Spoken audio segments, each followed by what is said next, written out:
Wolf back. What is going on? It's your boy, the Wolf of Rose Street. RoseStreetJournal.com. We breed and feed you fantasy wolves. Here, after a week off, back from vacation, so pumped to be diving into the biggest training camp stories to monitor for 2024.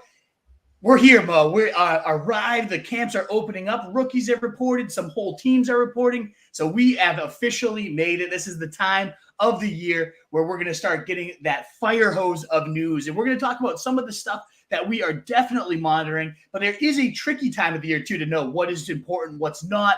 What can we, last year, Kyren Williams, obviously one of the most crucial developments of training camp that was right in front of us. Some people jumped on it like us. Some people didn't.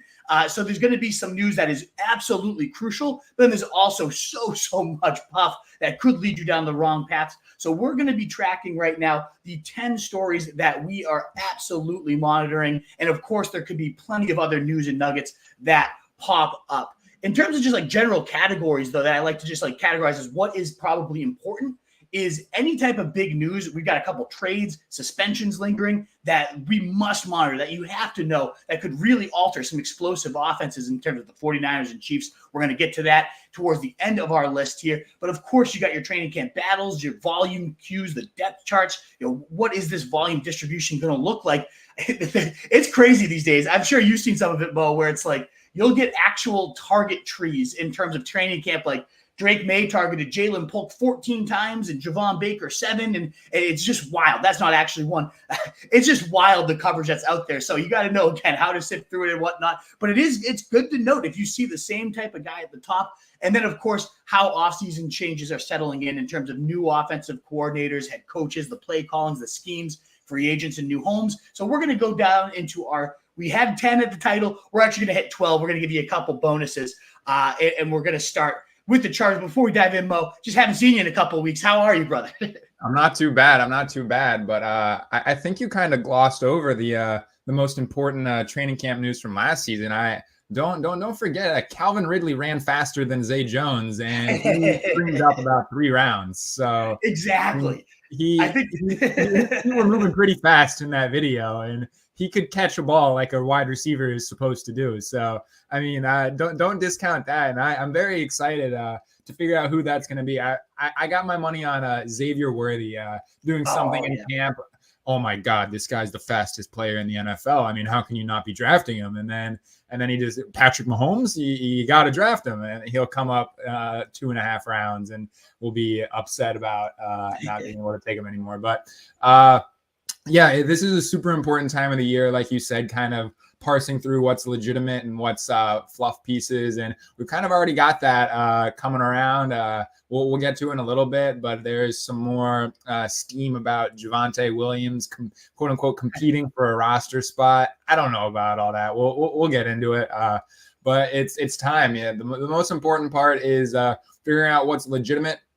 And I think the stuff that's most legitimate is just stuff around depth chart and potential usage. So, but we'll see. I did not fall for the Calvin Ridley running faster than Zay Jones last year. That one was pretty easy to see through, but it's inevitably stuff like that's going to come out and swing ADP. So it's just kind of important to stay on top of these things and then parse through what's important and not.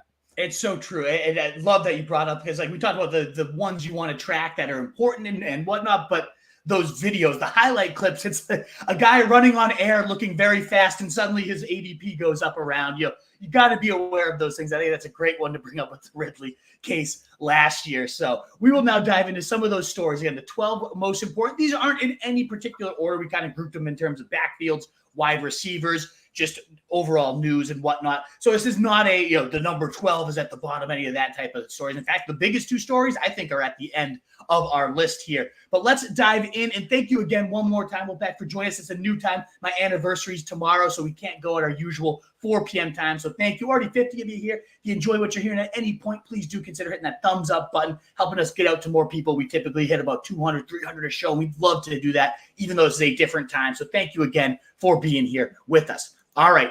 Our first story on the list here is the Chargers backfield distribution. And no, it's not just because Gus Edwards is my current highest exposed player in best ball. But that's because I do see so much value in this backfield. Fourth in terms of vacated running back carries, 283 up for grabs. That's 87.9% of the running back carries, and a whopping 368 opportunities is also the fourth most in the league. And we now have Greg Roman coming in. Rush attempts, top 10 every single year of his 10 times calling plays, and top 3 in 7 of those 10 years. Rush yards, top 10 every year again. Top 3 in 7 of 10 years as well. Number 1 in 4 of 10 years has he led the number 1 rushing offense in the league. Crazy 40% of his time calling plays. And rush touchdowns have also been very steady. Top 10 in 7 of his 10 years calling plays. Top 5 in 5 of those 10 years as well. This is an elite run scheme. It mixes pull and pin and get some zone in there. It's just a wild kind of, it takes a special runner to really be effective in there. But ultimately, it has put up some monstrous results. So this is crucial. Never mind the fact that they have a top 12 offensive line, maybe the best tackle duo in the league with Rashawn Slater and Joe Alt. So I see a golden opportunity for whoever emerges. The thing is, it's not very, as much as I said, I have Gus Edwards as my number 1 exposed player right now. This is not because I love Gus Edwards, the player. Yeah, he's averaged 5 yards or more every season he's been in a Greg Roman offense, but I don't think that he's anything special and certainly not much of a pass catcher. So there's a ton of volume up for grabs, and it is one of those more ambiguous situations. Only behind him right now, J.K. Dobbins potentially on one leg coming off an Achilles. We've never seen anyone else really recover from that quickly. And then you got that rookie that we heard nothing about, Kamani Vidal, maybe Isaiah Spiller somewhere lingering in there. It's a pretty murky, gross situation, but we know if Roman's history is any indication, it is going to run the ball well. It's going to run the ball a lot. So it is crucial to monitor how we're seeing these guys roll through training camp. Anything to add there on the Chargers, Mo? I know this is like my backfield of the year, but yeah, no. Add there. In terms of the importance of like how like effective Greg Roman backfields have been, like, no, I think you kind of hit it pretty cleanly. Just this is one where you'll just have to monitor the reports and the notes coming out of training camp, like quote unquote, who's running with the ones, who's getting snaps where, like kind of like who's the 2-minute drill, who's the third down. So and then yeah, that'll be and then preseason will tell us a lot too, like who's coming off the field early, who's playing every snap of every game. This is just one where you'll just have to pay attention to the relevant notes to keep tabs on what the depth chart is shaking out to be like. Absolutely. And we'll move on. I know this is one you collected a bunch of notes on, but the Broncos running backs, you kind of alluded to the fact that Javonte Williams versus Samaje Perine battling it out for a roster spot. That's madness to me if that's actually true. But hey, we got some buzz here. It is an important backfield for a lot of reasons. So why don't you tell us why this one could be so crucial to monitor? So the report that came out yesterday, it was kind of like Audric Estime is locked in for a roster spot. Jaleel McLaughlin is locked in for a roster spot. And they're only going to carry a third running back, and it's going to be either Samaje Perine or Javonte Williams. First, I just want to say, like, the guy who wrote the article, it doesn't really seem like a true, like, insider type of guy. It just seems like an opinionist, like, or opinion type column. So I like, this is going to, like, if anything happens because of that report, it's going to be Audric Estime isn't going to be free anymore. He's going to be, like, consistently taken in the 17th, 18th rounds of these drafts. But that's kind of beside the point. I think a lot of that is just kind of steam. We'll see. But the value of this backfield, incredibly value. Sean Payton has had an ability to develop some of the most valuable backfields for fantasy purposes. In his 17 years as a coach, 12 times running backs have ranked top 2 in total fantasy scoring. So like that's all of the running backs on the roster combined. Yeah. So it's absolutely insane. And 12 seasons as well, top 2 in expected fantasy points for the entire running back room. So it's pretty ridiculous in terms of what he's able to do. And he gets multiple running backs involved. I mean, we've seen Alvin Kamara have those 300-point seasons before where he's just been dominated in the receiving game and been quality as a rusher, tacking on touchdowns. That game on Christmas Day was 6 touchdowns, just absolutely wild. But he's had multiple backup running, quote unquote backup, the secondary running back have productive seasons. Twice has the RB2 gone over 200 points. And the RB2 has gone over 130 points 9 times. So 130 points isn't like a game-breaking fantasy guy, but it's a meaningful contributor, and especially in these best ball formats where we're not setting our lineup and it's just kind of pick and choose based on who's doing the best. Like 130 points, that's going to hit your lineup every so often. So it's a meaningful contribution contribution. And then a lot of the fantasy value from this backfield comes from their usage as a receiver. Last year, the Broncos ranked number 1 in terms of target share attributed to receivers. We saw Jaleel McLaughlin get involved. We saw P. Ryan get involved. We saw Williams get involved. Like, everyone's getting involved in the receiving game. And this has historically been true. I mean, you can say it's just because of Alvin Kamara and his pass catching ability. But this has been true of Sean Payton in every single season of his 17 years as a coach.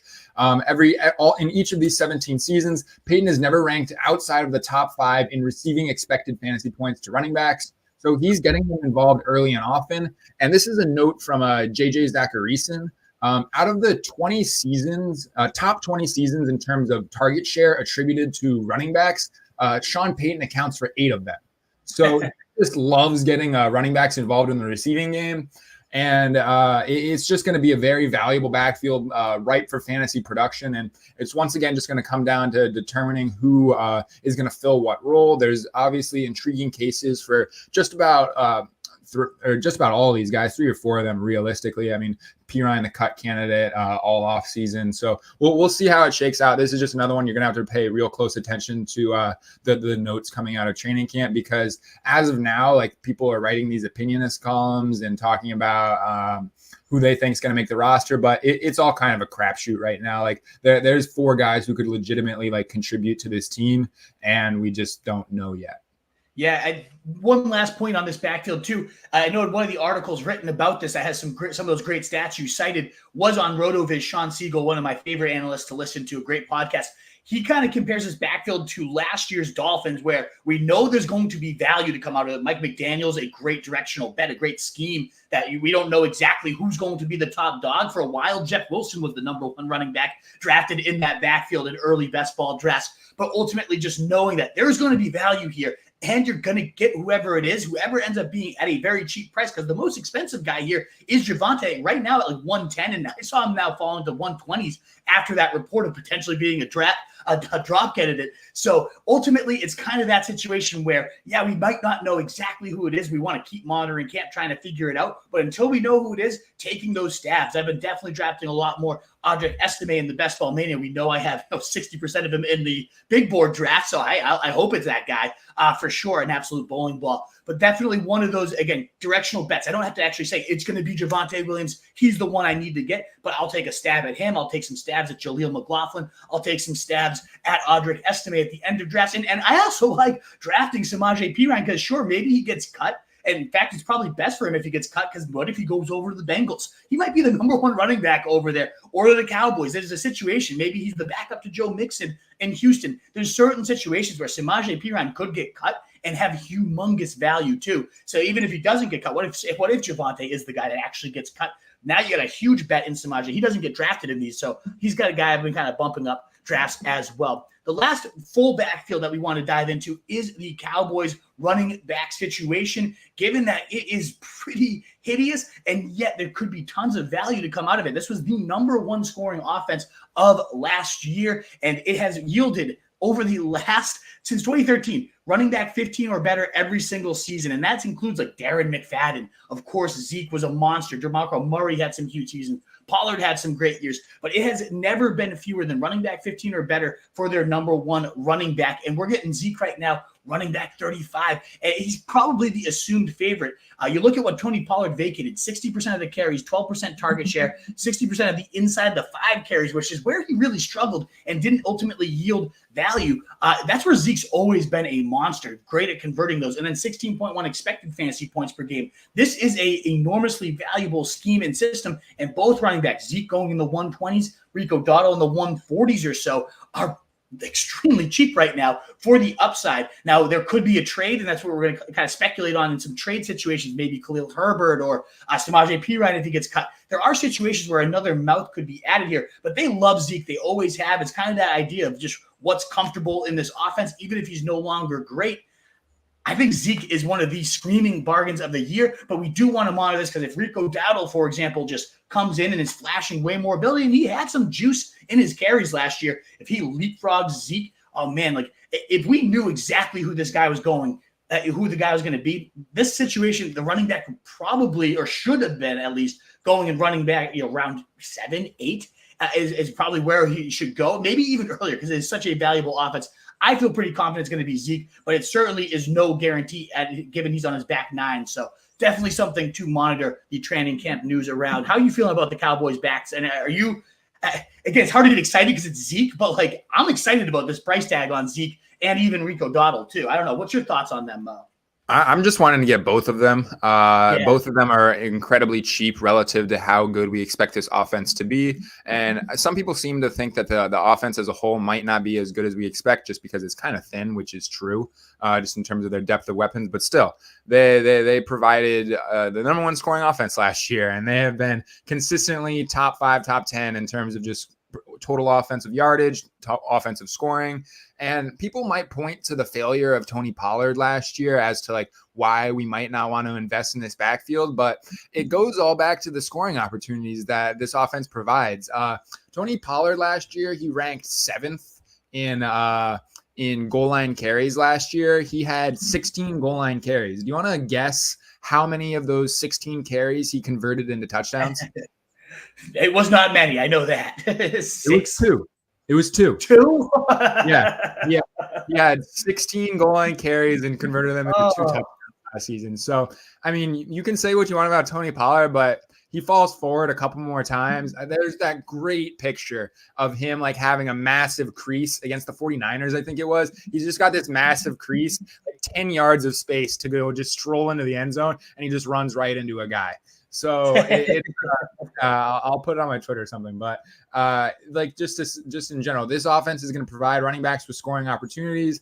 The main guy didn't do it last year, but it's difficult to project like whether or not a guy is going to be able to fall forward for a couple yards. It's not something you can predict, but the opportunity will likely be there. So just buying pieces of this offense in the running back room is a good idea relative to their double-digit round cost. Yeah, running back 5 in expected points total for Tony Pollard, running back 14. And even then, running back 14 on the season, like, yeah, it's not great, but ultimately the only reason it's not great is because he was a round 1, 2 turn pick. Had you been getting him at 120 and you got the running back 14, you'd be ecstatic. Yeah. So exactly. There's a lot of upside for sure. Now, we didn't actually include this in our top 12 overall stories, but just wanted to give an honorable mention because we talked about Kyren Williams last year emerging as that clear number 2 back and ultimately the number 1 back by all the time all things were said and done. Monitoring running back 2s in those good offenses is crucial this time of year. I just didn't feel like there was any really clear-cut situations where it's a great offense with a clear starter, but then a murky situation behind him. We talked about some of the more ambiguous backfields ahead of us where there's definitely value and we're not exactly sure who's going to soak it up. To me, I thought of Trey Sermon potentially, who's going to be that running back 2 behind Jonathan Taylor. We know it's going to be a fast-paced, run-heavy offense under Shane Steichen. So I do think monitoring who's that next guy up, if anything happened to Jonathan Taylor, who's had injuries the last 2 seasons, would be important. Maybe the Bucs offense, we know Liam Cohen, bring in those Sean McVay, mold and merge those pass and run game options. Has made monstrous running back seasons. Could be great for Rachaad White, but is Bucky Irving behind him the guy? I know you mentioned Philly as well as one of those situations. Yeah, Saquon, the deal he got, he's probably going to see 80 to 90% of the running back workload should he be healthy. But if he goes down, is it Will Shipley? Is it Kenny Gainwell? So I just wanted to kind of put an honorable mention that we definitely want to monitor these running back 2 situations, especially those in good offenses. Was there any offenses I forgot there, Mo? Or should we move on to some pass catching situations? I won't go one show without mentioning the Jags offense. We've got ETN, but behind him, I mean, Tank Bigsby was arguably the worst running back in all of football last season. I mean, he had like I don't remember the exact number, but he had like 5 targets, and it was like 3 of them ended up like in, or 2 of them ended up in interceptions. Like it was something ridiculous like that. But I mean, it's either Bigsby or it's Dearness Johnson. Most likely, they drafted Keelan Robinson in the middle rounds of the draft, but it's pretty murky behind ETN given how horrible Bigsby was last year, and he was once again getting the Doug Peterson coach speak that I completely fell for last year. But I don't know. He was just bad. Like there's no other way to put it other than he was a bad running back last year. So you could very easily just see Dearness Johnson taking a bunch of work. I mean, he's not like a workhorse type of back, but once again, just kind of monitor who's taking those backup snaps. Yeah, I guess the only other one I'd toss out there is Eli Mitchell's been reported the clear-cut number 2 and probably is going to be that, and that's why he's a good pick. We know he can't stay healthy, though. Let's say Garendo is flashing. They compared to Raheem Mostert. He can get his legs under. If he develops faster than expected, there's no more valuable backfield than those 49ers. So, yes, I do draft it as if it's Eli Mitchell. I expect it to be Eli Mitchell, but we know the guy can't even make it through 2 games of limited workloads. So, who knows who it'll actually end up being. We're going to now move on to the depth charts and passing game distributions that we are most interested in monitoring. And it's hard to put anyone at the top of the list but the Buffalo Bills, given they vacated 3,353 air yards, most in the league. 73.3% of those air yard share was most in the league. 317 total targets was second most in the league. 54.7% target share, second most in the league, and 86.3% of their wide receiver targets have now been vacated, given, of course, Diggs and Gabe Davis are now gone. This is the most important value hole, in my opinion, to watch. And Joe Brady, I know everyone, he was run heavy and it became this different offense. If you look at his only full year of calling plays, he had Teddy Bridgewater as QB, and Robbie Anderson was the wide receiver 20. Robbie Anderson. Curtis Samuel, the wide receiver 23. DJ Moore, the wide receiver 25, which is just madness that DJ Moore finished below those 3. But still, 3 top 25 wide receivers with Teddy Bridgewater at quarterback in fantasy. And now we're getting Keon Coleman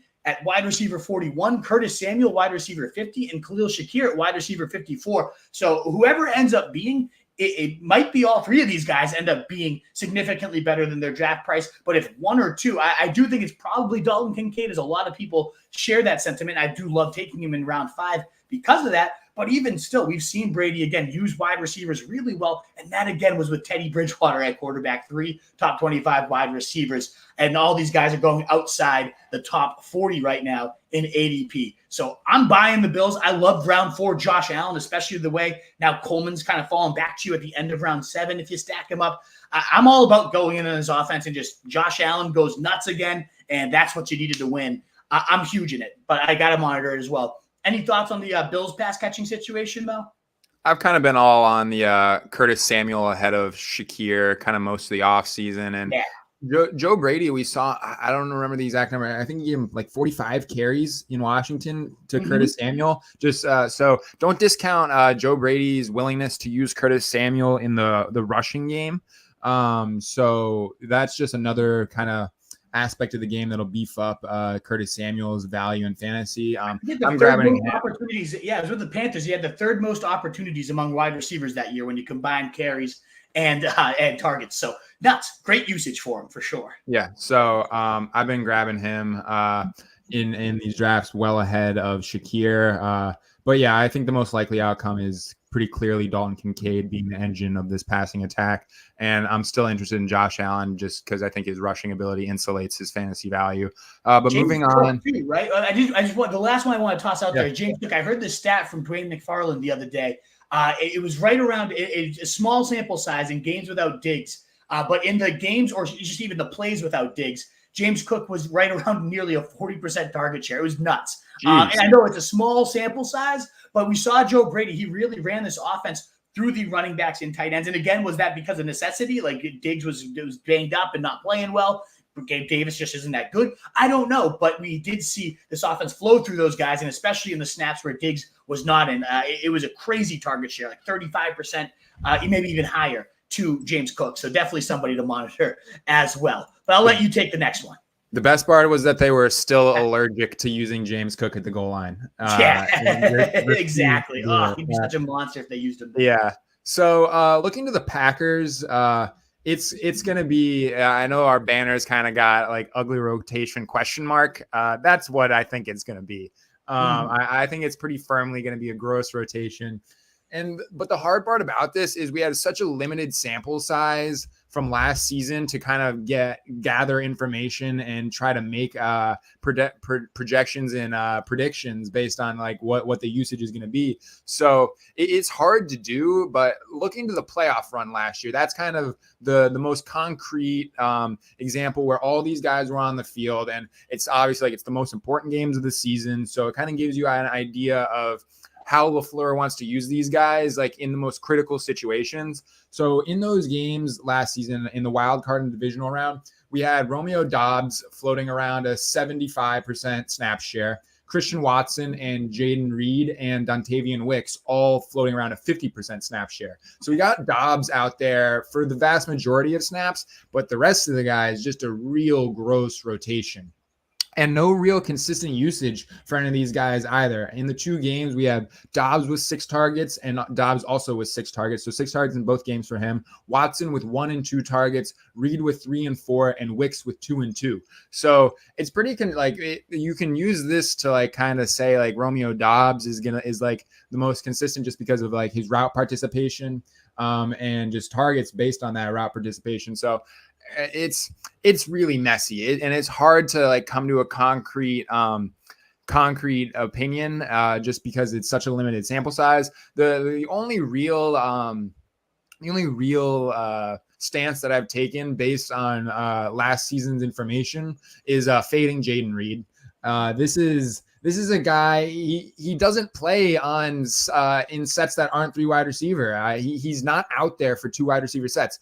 Last season, he was out there for exactly 3 snaps that had fewer than 3 wide receivers on the field. So he's like this basically slot only, like I don't want to say gadget because he's talented, but he gets a lot of these manufactured touches. He's only running routes out of the slot. He's not out there in 2 wide receiver sets. This is a guy who's being drafted firmly as a wide receiver 3, and he's might only be out there for 65% of the routes. Like last season, he was sub 60% in terms of route participation. So you're just relying on ridiculous efficiency for this guy to get there. And he did it last year, and he found the end zone at a pretty obscene rate. So he got there last year based on his efficiency, but the clear wide receiver 1 in this offense when he will likely, unless the Packers like philosophically change how they use Jaden Reed or how regularly they're running 11 personnel, he's likely going to be out there for less than 70% of the snaps. So I don't think this guy can be drafted as the clear wide receiver 1 in Green Bay. And this is just kind of overall, moving on from my dislike of Jaden Reed. Overall, this is one of those ones like the quote unquote running with the ones is going to be really important to see who they're using in these 3 wide receiver sets. But I really do think it is going to be a rotation. And we saw that in the playoffs last year. Yeah, we saw it all year too as well. And I know injuries played a big part in that, but the Packers were 8th fewest in routes to the wide receiver 1 to 3. In terms of Scott Barry made this excellent. Everyone should go check it out. Graph on Twitter where he charted, wide receiver 1 route share, 2 share, 3 and 4 route shares, and then added up like wide receiver 1 to 3 for a total percent. And they were bottom 8 in terms of their top 3 wide receivers being out there on the field. And it makes sense if you just watch them. Wicks would mix in, and then Watson was in and out of the lineup. And so it will be different to see how this ends up shaking out if Watson actually has a healthy hamstring. That's something to certainly monitor as well. We saw those 7 touchdowns in 4 games as a rookie. We've seen the huge ceiling, but we've never seen him last more than a handful of games before he's knocked out of the lineup. So definitely a situation, like you said, who's running with the ones? Is Jordan Love gravitating to one of these guys? And I think we should also even add the tight ends here. Is Luke Musgrave separating from Tucker Kraft while he's out, or Tyler Kraft, whatever it says. I forget his actual name. Is it Tyler? It's Tucker. Yeah. Kraft. I mean, I hope he's separating. He's got a torn pec and he's not going to be out there for a little while. Yeah. So. Is Musgrave, dominating in those snaps without him out there though? Is this going to be a clear cut number 1 tight end situation? That could be huge for his value as well. We know this offensive pie is going to be tasty. We know Jordan Love. He looks. I guess we can't say we know, but he definitely looked like he took a huge step last year. And what if he takes yet another step forward this year, as all the accounts are? But yeah, who is the one? Who's getting most targets from him? Certainly, I'm definitely monitoring, especially for Dontavian Wicks. I know he's kind of the poster boy of fantasy wide receiver analysts this year. You got to love Dontavian Wicks, but he did have all the best in terms of yards per route run, targets per route run, all those metrics. When he was out there, he's the most efficient and most used. So if we do get news that, he's a clear-cut starter, the number 1 receiver in camp, something like that, I could see that ADP skyrocketing. So I'm definitely monitoring that. I think this one is fairly quick here with the Patriots. But you've been a big Drake May guy. And so am I in terms of a target, in terms of a lot of analysts that I respect, like Pat Kerrane. They really love this guy as a prospect. So to me, this one's quick. Is Drake May, does he have a chance to take over and start in week 1? By the time OTAs were over, AVP was saying he took some huge steps. We were very impressed with what we got. It's still Jacoby Brissett right now. But, man, if this continues in training camp, you got your franchise QB. They have a murderer's row of early season matchups, so maybe they do just take it easy on him and then flip it after, week 5, week 6. But if he's starting by week 1, he could be we know there's a sneaky rushing upside that I know you've talked about before on the show, but ultimately this could be a top 15-ish quarterback in terms of cannon arm, rushing upside. I know it's the Pats offense, so it seems really gross. That's the other thing to monitor too, is who is emerging, because they did draft 2 exciting receivers this year in Jalen Polk and Javon Baker. Kendrick Bourne, how's his knee looking? Is he the number 1 when he's out there? Because he was a monster. There's some stats out there in terms of 15-plus fantasy points in 4 of his 6 games last year before he got hurt. He was really sneaky good. Hunter Henry's a solid option. So I think that this offense under Alex Van AVP, a lot of people don't seem to love him, but I think he's going to be great. This is a top 6 scoring unit for the Cleveland Browns last year, despite that quarterback rotation from hell they had to keep going through. So I'm very sneaky intrigued by the Patriots passing game, and especially if Drake May is at the top. Are you still kind of sneaking in some Drake May in your drafts? How are you feeling about this Patriots passing game?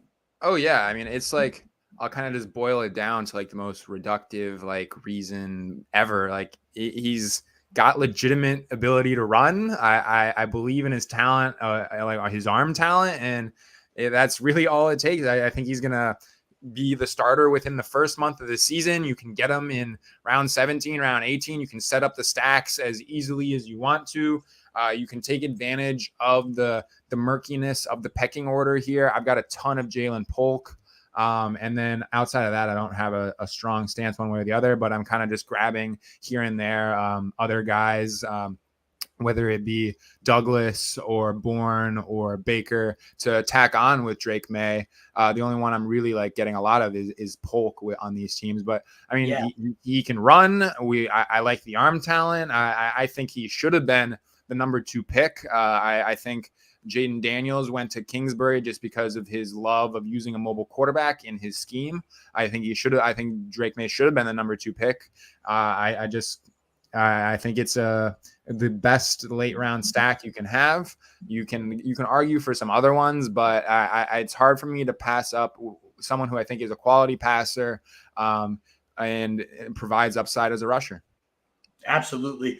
So if he's starting from week 1, it would be huge. The other big passing game that I think we have to monitor before moving into a handful that we definitely want to check in on is the Chargers. I know I just talked about Greg Roman, top 3 in rush attempts in 7 of his 10 years, and why this is such an enormous ground pie that we want to dig into. But he has led some pretty explosive passing games, even though the volume's not huge. Every single quarterback underneath Greg Roman has averaged at least 1.5 more yards per attempt under his tutelage. We saw a scheme with Lamar Jackson that led the NFL in passing touchdowns and ultimate total scoring. It was an NFL record-setting offense. So there are some points up for grabs, and we know the targets are absolutely up for grabs. 395 vacated targets, 63%.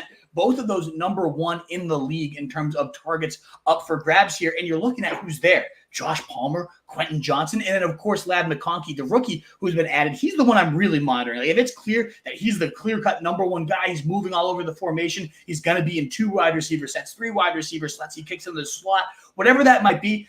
I think he can do it at every single layer of the field. There's certainly yards per route run in different coverages and different alignments that back that up, even though his numbers weren't huge in college behind Brock Bowers and on a limited role. When he was in Ladd McConkey, he was dominant. So I'm definitely monitoring him and how he's looking. But in general, if it's Josh Palmer, we're talking about Justin Herbert's number 1 receiver. They're going to have a good year, whoever it ends up being. My bet is certainly on Ladd, but we need to be monitoring. And then again, it's Greg Roman, it's Jim Harbaugh. They're just going to run the rock. Well, 2012 in their first year calling plays together. Michael Crabtree, 127 targets, 85 receptions, 1,100 yards, 9 touchdowns.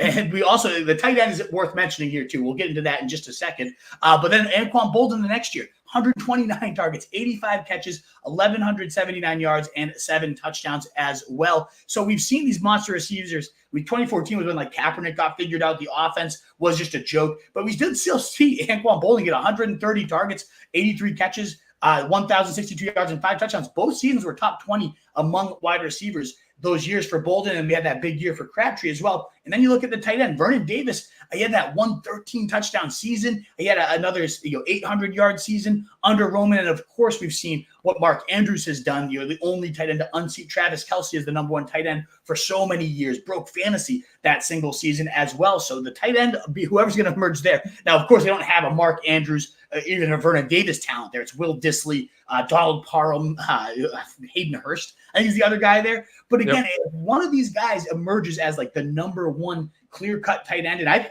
think it might actually end up being Will Dissly. I know he's a Donald Parham guy, XFL legend, athletic freak, size, speed monster.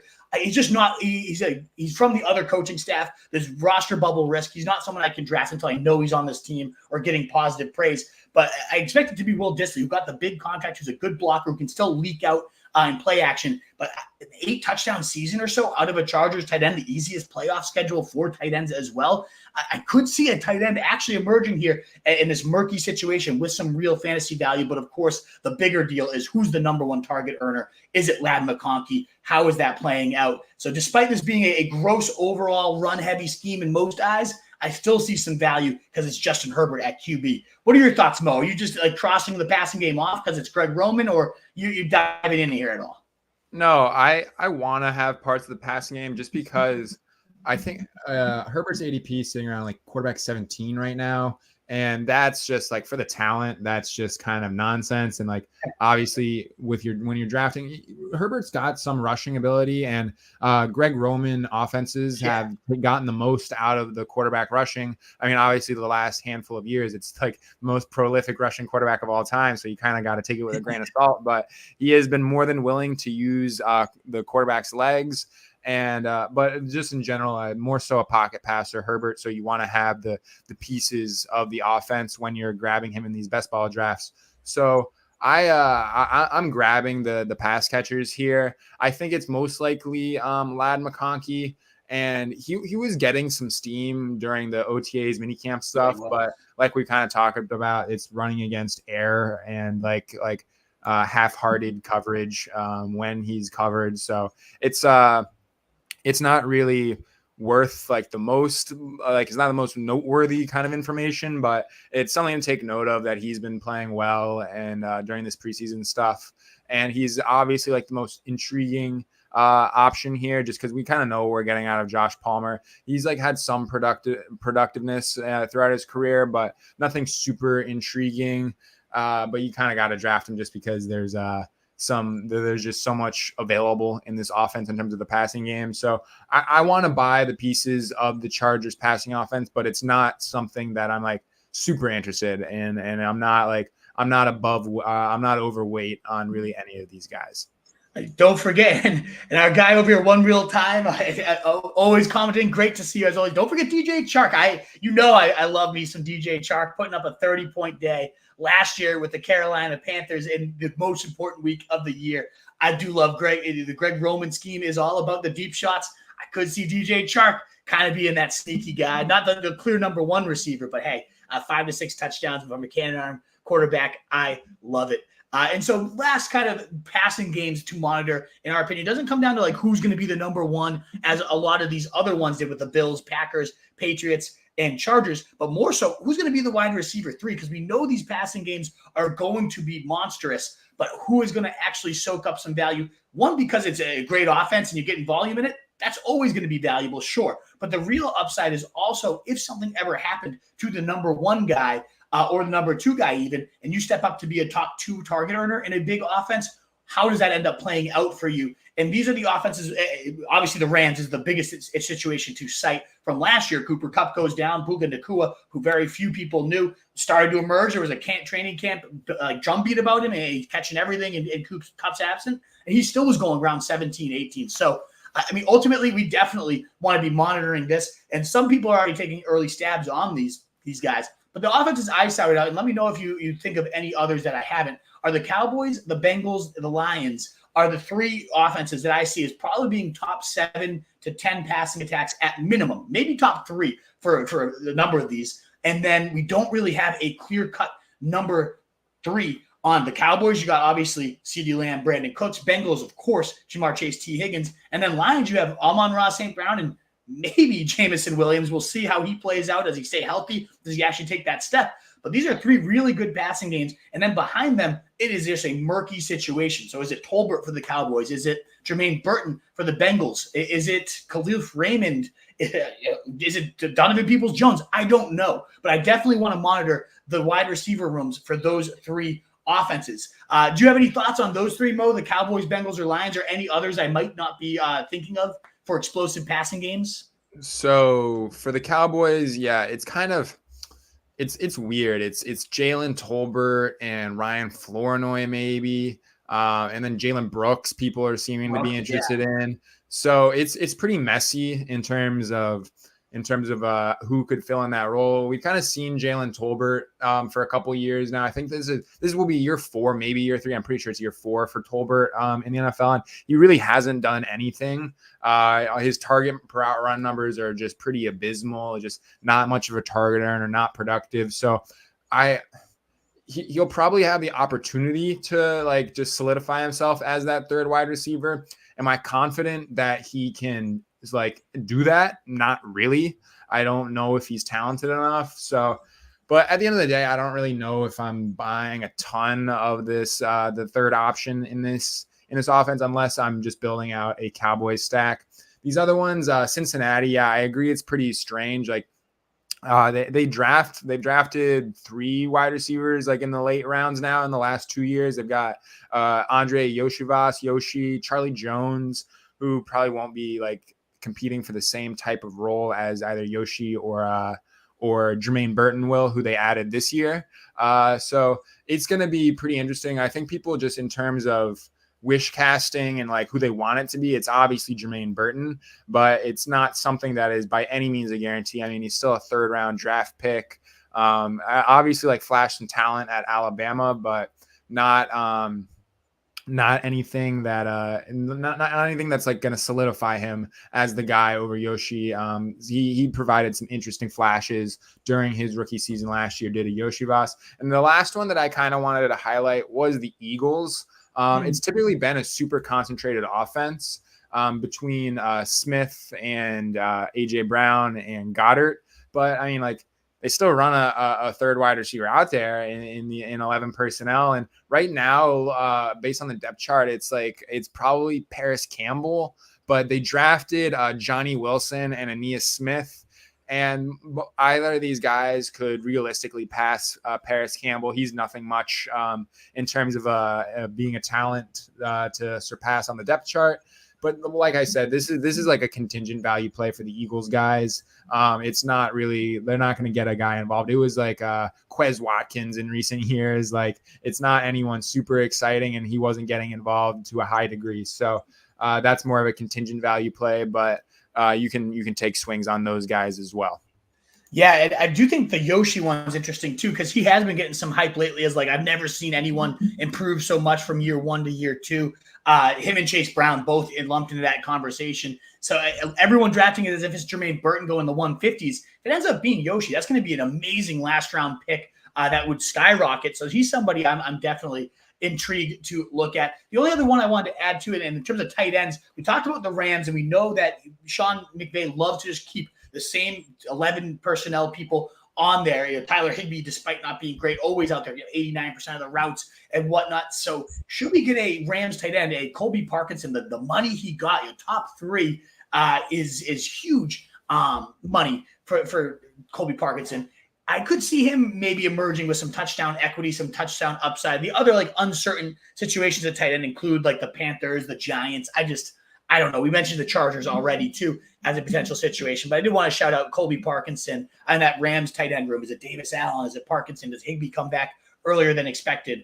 Those were just a couple more names I wanted to toss out there. I know they're not wide receiver 3s, but hey, we'll move it. All right, well, we got 190 of you here. I would love any thumbs up buttons as we move now to the last 3 notes. You definitely want to make sure you're monitoring before training camp hits. Any thumbs up, like, shares, retweets, all that good stuff helps us continue to get out to more people, continue to grow the channel. It is so greatly appreciated. Thank you.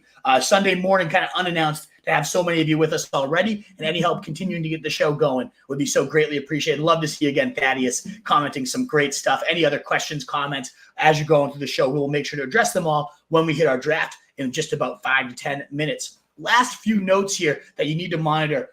We're not going to dive into all these. We're just going to kind of quickly breeze through. We have so many play caller changes at the head coach, OC level this year. We could do a whole show on it. Maybe we will at some point dive into like what this means for fantasy.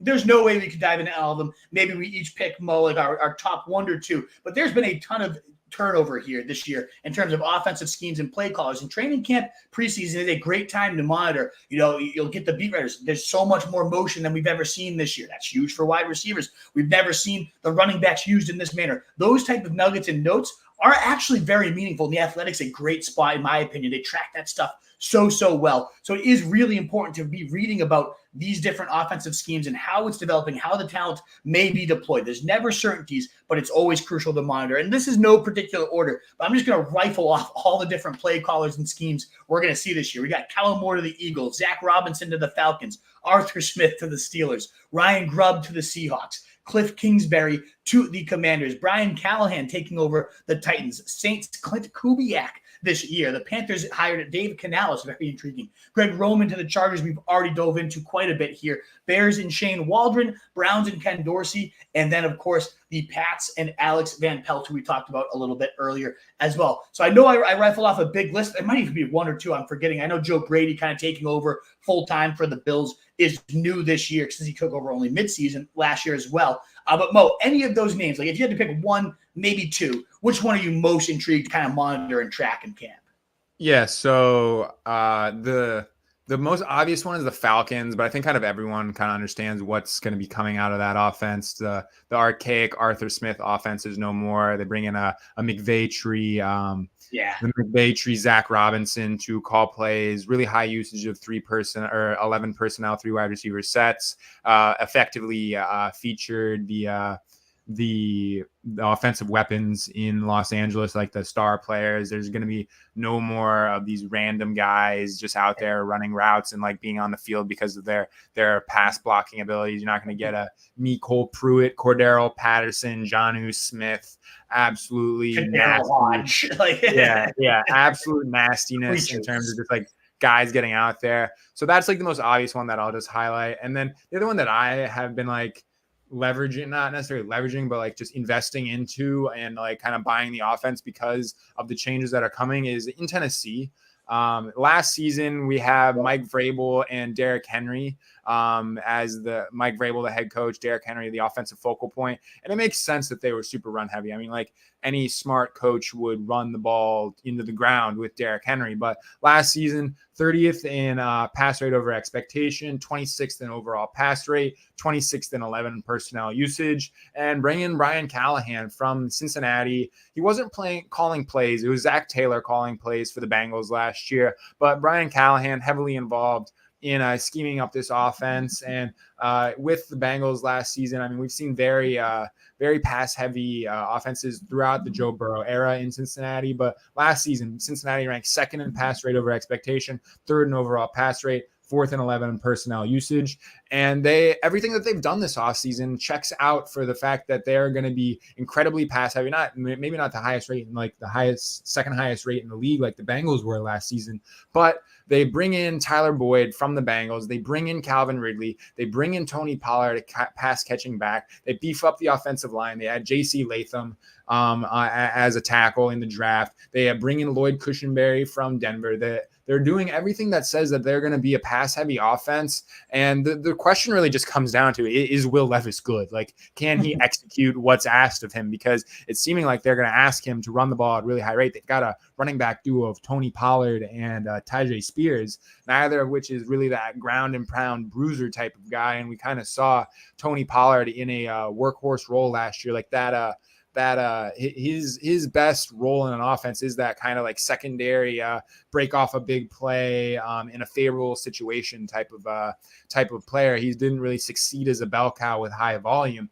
So this is kind of an offense that's not really going to focus on the run game. At least that's what they're telling us this offseason. And given what we've seen in Cincinnati with with Callahan there the last couple of years throughout the Joe Burrow era, we kind of know that this is going to be an offense that's going to throw the ball. Will Levis, highest air yards per attempt of any quarterback last season. He's more than willing to air the ball out. He doesn't really care. It's the DGAF mentality. Just throw the ball down the field. Don't really care what happens. So that's that can be a drive ender when he throws picks. But I mean, that leads to those fantasy plays that come for fantasy points in heaps. So I want to be investing in this offense. I think that the schematic changes that are coming are going to be significant in terms of how often they're passing the ball. And like I said, it just really comes down to, can Will Levis execute? But at the prices that you can get on some of these guys, I am more than fine in picking up DeAndre Hopkins as my fourth wide receiver and grabbing Will Levis very late in drafts. Yeah, you're preaching to the choir. Will Levis is my second highest owned quarterback right now. I am all in on the Brian Callahan blowing up this offense, this passing game. I'm very, very excited, especially after even when Joe Burrow was gone, Jake Browning had monstrous fantasy totals under him. So I'm very intrigued. You picked the two I would probably cite in Zach Robinson and Callahan. But I will say, in terms of just like intrigue, what I can't wait to see is, what does Ryan Grubb bring to the NFL level? The Washington Huskies last year, one of the most explosive college passing attacks, just overall offenses in general. Tons of motion, tons of creative looks for his wide receivers, getting them in space. A really interesting creative run game as well that mixed the power, the zone schemes. I know it's Geno Smith at QB, so it's like, how exciting could this offense be? I always am intrigued, though, when a college mind like that leaps to the NFL, and let's see what it plays out as. So I can't wait to see what that offense looks like in training camp. Is it effective in preseason games? I know they're not going to tip their hand too much. The Panthers and Dave Canales are a little interesting as well, given his work with quarterbacks so far in terms of resurrecting Geno Smith, resurrecting Baker Mayfield. Can you do the same for Bryce Young, and what's that going to mean for Jonathan Brooks? These great run games he's also crafted. The only other one, you mentioned the Shanahan McVay tree is so crucial. And Scott Barrett has a great article again on the most important play caller changes of this offseason over at Fantasy Points. Just wanted to shout that one out. But Clint Kubiak was their passing game coordinator for the 49ers. So what does that mean for the Saints? Again, another one of those situations like, it's Derek Carr. How exciting could this offense be? They were the 10th most points in the league last year, which blows my mind. I still ninth, even better.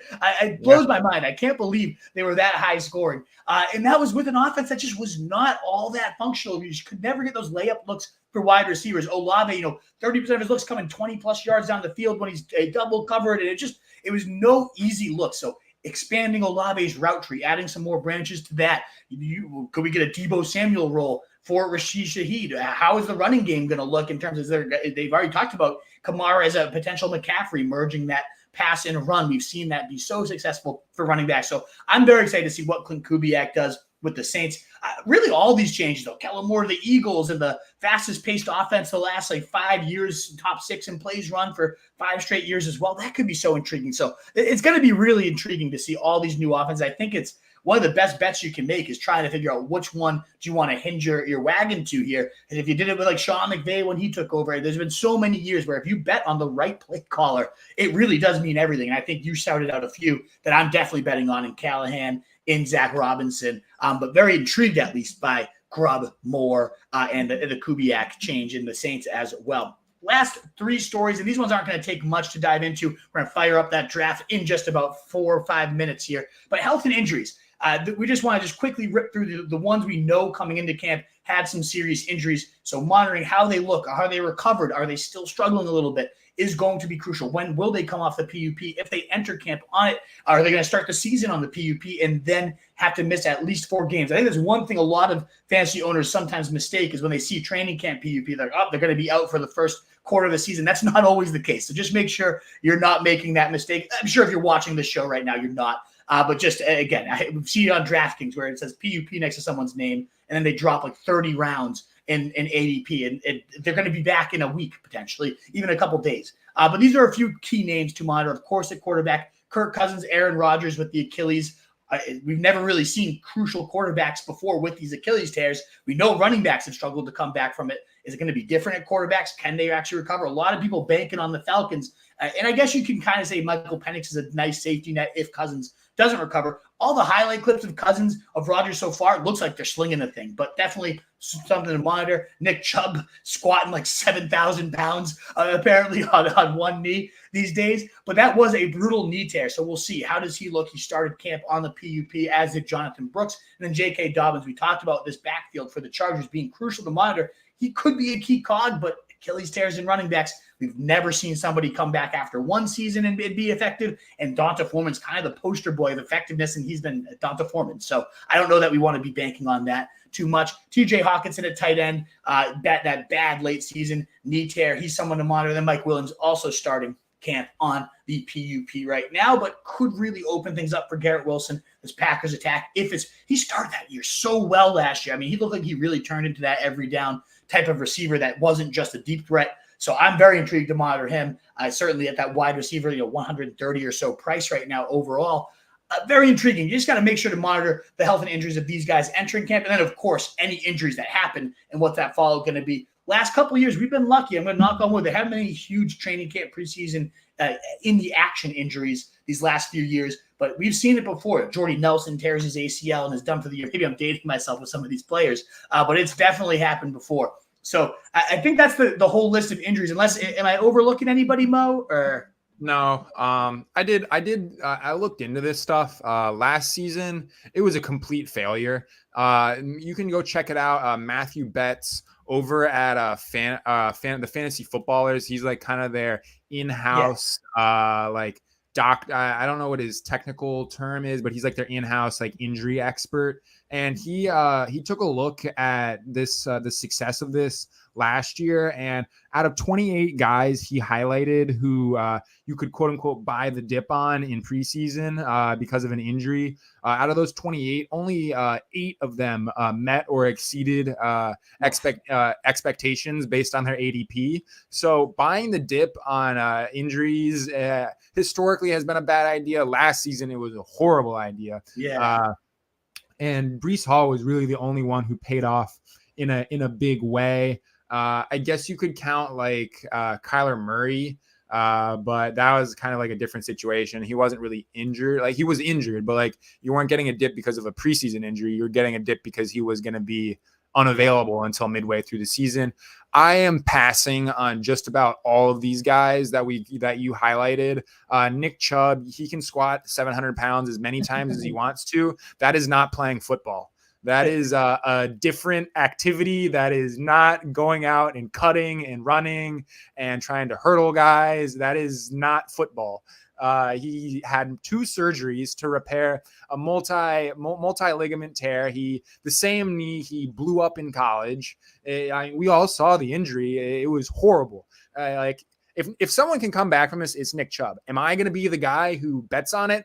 Absolutely not. I will be the last guy who bets on it. A 29-year-old running back coming back from something like this. I mean, just easy pass. Hawkinson as well. The way the timeline is shaking out for him to return. As of now, there's no concrete timeline. The last report that I could find was an interview where Hawkinson himself said there's no concrete timeline for my return, but based on just like the historical return for these guys from injury, he also suffered a multi-ligament tear. It was ACL and MCL, I believe. It could have been LCL, but I believe it was MCL for Hawkinson. That's like a 10-month return to the field, and he didn't have his surgery until the end of January. So that puts him back at like week 10 at best. So you're looking at a guy who you're only going to get for like a handful of regular season games. And then like, who knows what kind of effectiveness, who knows what this offense looks like with JJ McCarthy or Sam Darnold. Like, I'm not interested in these redraft leagues. Like, he's kind of falling in underdog, but like the early season, Yahoo and ESPN, he's being drafted as like the tight end 13. Like, it's a fringe tight end 1 that you have to spend to get TJ Hawkinson. And you might only, if your team's not competing for the playoffs by the time he comes back, you're going to get 3 meaningless games out of him. So that's an even easier fade from me than Nick Chubb. But for the most part, yeah, just fade these injuries. If you're gonna, when I looked into this, like the common trends for the guys that ended up succeeding were the ones who are younger and they didn't have big expectations to overcome. They were cheap in drafts. You didn't have to spend a ton of draft capital to get them. And with the ACL stuff, look for the guys who are coming off the single ligament tear. The multi-ligament tear, it's basically like you can just wash their next season. It's over for them. And that's Nick Chubb, TJ Hawkinson, and the like. So easy passes for me. Yeah, it's funny. I was on that family trip the last week, so I hadn't been on Underdog for over a week. And when I finally logged in and did a draft, Nick Chubb had gone from 150 to like 130 on that spot video alone, which is pretty maddening, pretty crazy for sure. Maybe he's just built different. Maybe that's what that video shows. He could be like that Adrian Peterson, comes back off an ACL tear, runs for 2,000 yards. Probably not. But yeah, it's wild, that one video. That's again like the oh, this guy's running fast video type of situation. So we have loaded up the draft. It looks like awesome stuff, Mo. But the last two notes are probably the biggest, but also require the least time because it is mostly just speculation. But we do need to, one, monitor the Brandon Aiyuk trade rumors. He has officially requested a trade from the 49ers, but he did add to that note, like, it's either a trade or I get paid what I want. So we can't rule out the fact that they just finally cave and pay the guy what he deserves. That could certainly happen. But ultimately, should he get moved, I mean, this would mean huge things for Deebo Samuel, for George Kittle, for, of course, Ricky Pearsall. We've had a couple drafts where we've done like the Brandon Aiyuk trade. What could it look like situation? And so I've already seen now Deebo Samuel's going ahead of Brandon Aiyuk here on Underdog. Those ADPs have flipped, and they probably deserve to. Kittle has not really risen quite at all, though. And I think that's one of the biggest ways to attack that. Now, we don't have a ton of games of Aiyuk out and Kittle in, but we've seen when one of the mounts removed, when Deebo's removed, we've seen Kittle spike to much more consistent target volume and, over like 16 points per game. It's nuts. So I think Kittle's the one I'm definitely hammering, and we've seen no movement yet on Ricky Pearsall. Yeah, maybe nothing happens and he doesn't get moved, but he's still going right around 140 or so right now. It's going even cheaper on draft. He's going 60s right now. So I'm definitely hammering these guys in case something happens to him, because you still have that contingent, with Ricky Pearsall, somebody goes down, something of that situation. But if Aiyuk gets moved, we're going to see his ADP jump into like the top 9 rounds probably. I'd say around 9, 10, where that wide receiver cliff, around the Tyler Lockett's, Curtis Samuels. I could definitely see Ricky Pearsall jumping there. So these are guys I'm jumping on now because their prices haven't really moved in terms of Kittle and Pearsall and Deebo just a couple spots. I could see Deebo going at the 1-2 turn if Aiyuk ultimately gets moved. So definitely monitoring that. And of course, where does he land? Is it the Steelers and he goes to hell? Is it, the Commanders and he goes with his old quarterback? That would be pretty exciting, in my opinion. It's the Patriots. I'd love it as a Pats fan. I don't know if I'd love it for Aiyuk's fantasy value, but there's very few spots I think he gains a ton of value. Maybe the Chargers, if they went crazy and went for him and he was now number 1 for Herbert, mailing it to him. Those are just a couple speculative spots. But what do you think of the Aiyuk trade rumors and what could happen if he does get moved? I'm not really buying it, and I'm not adjusting my draft philosophy or strategy because of it. This isn't the NBA. Like, you don't get to just say, I want to be traded, and then you get traded. Like, it doesn't happen like that. Like, the 49ers are a contending team, arguably the best team in the NFL, just in terms of like their roster on paper. And we've seen them succeed at a very high level in recent years, like will be a Super Bowl contender once again this year, unless like injuries and whatnot prevents them. But like, he is Aiyuk on a rookie contract, and why would you trade him? It's like they don't stand to gain anything from a trade. And we've seen them do this. I think it was with Bosa. They like didn't give him a contract extension until like a week or two before the season started. It was like something ridiculous. Like they went down to the wire with like the same type of deal. And so, I mean, we've seen the 49ers kind of fold and pay someone. So I'm just not I like, there's no situation where it makes sense for them to make this trade. I don't know why they would. So I'm really not buying it. And I don't want to adjust my draft strategy until it happens. Yeah. And again, I'm not ultimately adjusting too much here. I'm not like pre-baking in anything at the moment. I'm just kind of like, there's a little bit more upside to drafting George Kittle and Ricky Pearsall. Yeah, definitely. Deebo Samuel. I guess the Deebo Samuel Aiyuk flip is a little weird to me. Like, I don't know if I would necessarily do that, but the prices aren't changing at all. why not?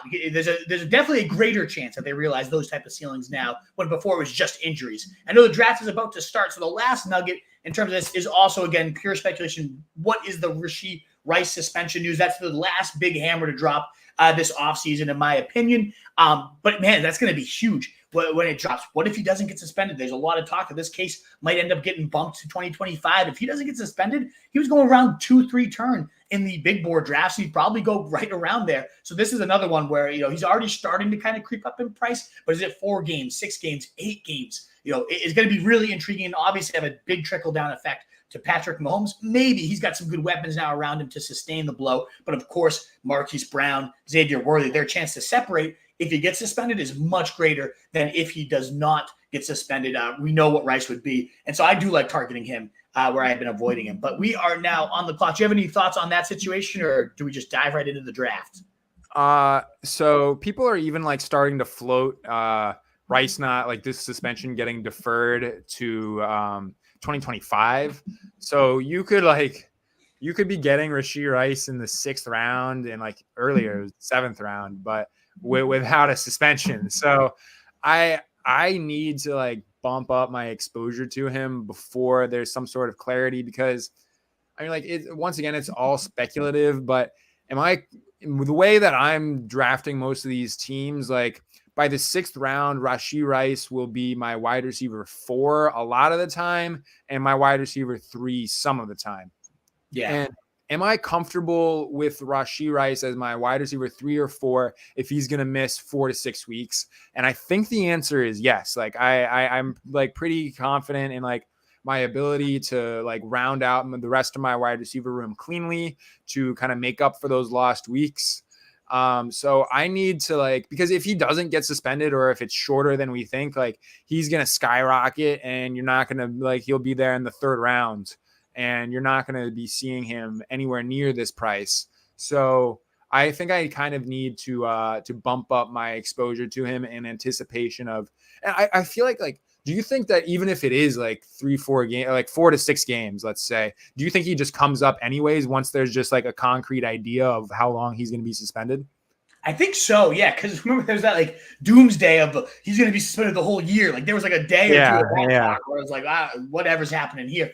I do think at 6 games he might stay where he is. I think at 4 games he'd probably start to creep to the top of round 6, maybe a little bit late 5, given the wide receiver thirst this year.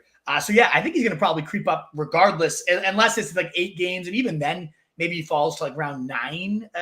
I don't know. I think there's very few situations you truly lose right now by betting on him. And you could, like you said, win huge if he starts to go in round 2 or 3. Yeah, very, very intriguing, though. Definitely the last big hammer in terms of news that we just kind of know is coming, and we're sitting and waiting for it. Now, we are, of course, in the middle of the draft. We have pick 4, Jamar Chase, the lock there. I know you said you've been trying to bump up your Jamar Chase exposure. You haven't gotten a lot of him. Here he is for us on a silver. I just don't get the 4th pick. And when I get the 4th pick, it's Tyreek Hill's coming to me. It's ridiculous. I think I don't need to complain about my personal drafts. We're on the clock here. Nico, I'm cool with. I'd say Nico over all these guys. I've been taking him at 14, 15. So to get him paired with Chase right now, I love it. I think that's phenomenal. I've just been trying to mix around who I'm taking in that 18 to 15 range, just because we've kind of talked about throughout the offseason, it's pretty acceptable to take anyone really in that range. No one's going to call you crazy for jumping the gun on ADP in this range of the draft. So I've been trying to not be as rigid in terms of ADP. So I've been just trying to mix it around. Look at this start too from the 3 straight running backs. Will be interesting to see how that one tunes out in the wide receiver heavy draft underdog format here. Kyron, Derrick Henry, and Christian McCaffrey. Intriguing. So we've got Aiyuk here at 28, like we talked about. I love it. I think that's falling too far. Because even if he gets traded, the only spot I could see him getting traded to and really just plummeting would be the Steelers, right? So and then Neighbors Cup I do like as well, but I'm happy with Aiyuk there, no doubt. Yeah, I am too. Like I said, I do not anticipate him getting traded, so That seems that, I mean, like he's been a staple of like that, like 18 to 20 range all summer. And like, like I said, like this isn't the NBA. Like he can request a trade if he wants to. It doesn't mean anything really. Like it obviously shows that he's like kind of disgruntled in terms of like how much he's getting paid and thinks he wants a extension done now. But I mean, what weight does a trade request hold in the NFL? Like not that much, especially for a guy who has like zero leverage, like Brandon Aiyuk does. Yeah.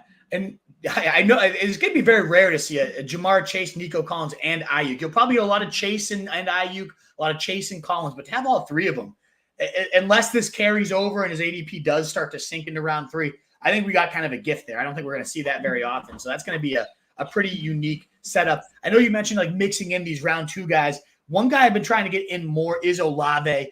He's one that I don't have a ton of, and I've always kind of gone like Adams, Nico, Marvin Harrison, of course, if he falls. I've been more frequently going them, but I am kind of subscribing to this notion that like, what if he gets a fuller route tree, more layup targets? I do believe in the talent. It has been just weird usage. I'd still am like a little hesitant on Derek Carr sustaining a true monster, but he has in the past. So Olave is one of those guys I am trying to start sprinkling more with fear of getting just destroyed. I think you might know this like the statistic, not necessarily statistic, but what I'm about to pull. I mean, Derek Carr gave Hunter Renfrow a top 10 wide receiver. I know. I mean, like it was a couple years ago at this point, but I mean, Devontae Adams, Hunter Renfrow, Amari Cooper, all top 10 wide receivers under Derek Carr. And Derek Carr tied for the most 300-yard passing games last year, number 9 offense in terms of points per game last year, a new offensive coordinator. I don't think anyone really liked Pete Carmichael. I can't remember where I heard it, but he was like, they were bottom of the barrel in terms of using motion last year. And that's kind of like an indicator of like whether a wide receiver or offensive coordinator is willing to adapt to the modern NFL. And hopefully just Kubiak modernizes this offense. We get, like you said, just like some of those layup targets and not just these bombs down the field to Olave. So I have been getting my fair share of Olave in the middle of the second round. And if you want to do like air yards based analysis, like just like looking at unrealized air yards and just like how players are utilized in that aspect, Aiyuk or Olave rather is like the prime candidate to be a bounce back type of player.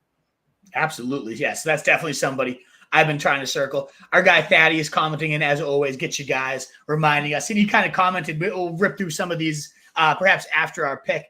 I do love this comment, though, when we were commenting on the back nine. So Thaddeus adding some great commentary while we were talking. Zeke, back nine, more like trying to sink the putt in the 18th hole. Maybe. But I'll tell you, volume in that offense, I am still all about. So, yeah, I see we're going to the queue. It's going to be on to us soon.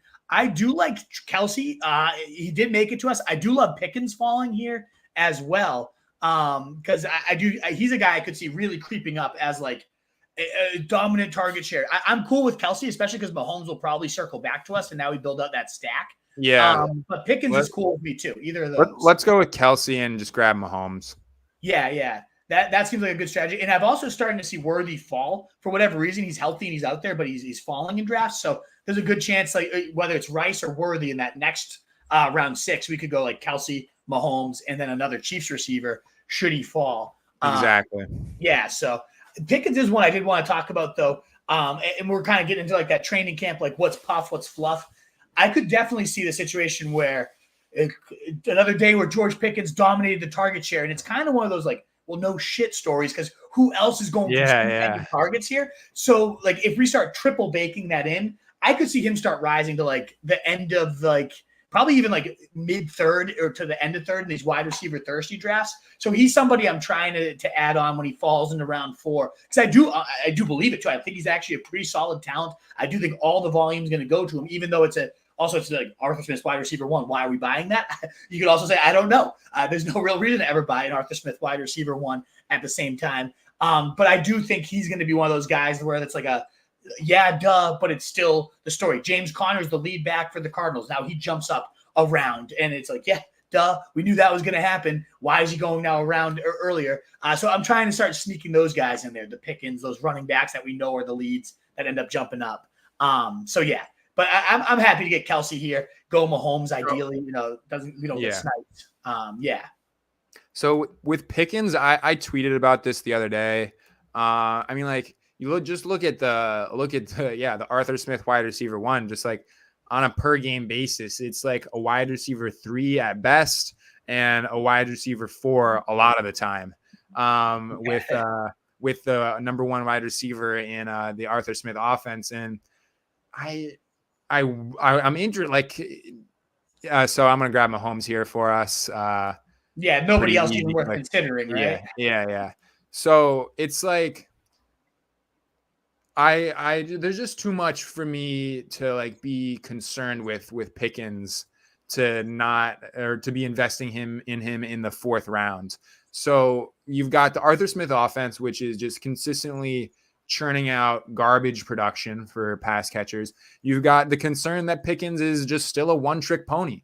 Like, is he just the contested catch, vertical route type of guy? And like, there's some talk of him getting like a more expanded route tree and seeing better usage, like not necessarily usage in terms of volume, but just like how he's used within the context of the offense. But is he good enough to do that? Like, I don't know. And if like you want Pickens to have these spike weeks, but how much is 3 25-point weeks, like at best, like 3 5-point weeks? How much is that worth in the 4th round? Like, you're giving up a chance at a lot of other quality options who could provide some more consistency. Like, I just like, if it comes in the playoffs, like, you're toast. And if you don't have Pickens, I don't think I have a single share of George Pickens right now. So I just all the things that are making me hesitant, I just don't think they're make him worth it in the 4th round. I see. Because last year we even already saw it, right? Like, he was that guy you needed in the playoffs in a lot of senses. He had like a 30-point day, a 20-point day in 2 of the biggest weeks of the year. And I do think without Deontay Johnson, I'm looking it up right now, the splits on game split apps. It's pretty impressive, like in terms of points per game. So he's had 4 games in his career without Deontay Johnson. He goes from all last year. Okay, so 10 PPR points with Deontay Johnson in the lineup, 16.5 without him, 8.25 targets per game compared to 5.3, 140 target pace, and then a 1,517 yard versus 898, almost double the yards, double the touchdowns, 8 touchdowns versus 4 touchdowns for a season-long pace there. So would you be shocked at all if George Pickens has 140 targets this year? I wouldn't, given the state of that tree. And I think the biggest argument against him is certainly Arthur Smith and how bad his wide receivers have typically been. But I do think Pickens can get it done after the catch. I just don't think he's been used necessarily that way. I think we might get some of that A.J. Brown style usage, even though he's clearly not an A.J. Brown. I'm worried about fading George Pickens. He's one of those guys that I have been trying to add a bit. I would be worried if I'm you, because you already mentioned the spike weeks could be you have to have him. I do think he's going to add some more of those branches that steady out his week-to-week performance. We'll see, though. Yeah. I like him a lot. He was like top 10 in terms of yards after contact, or not yards after contact, yards after the catch per reception.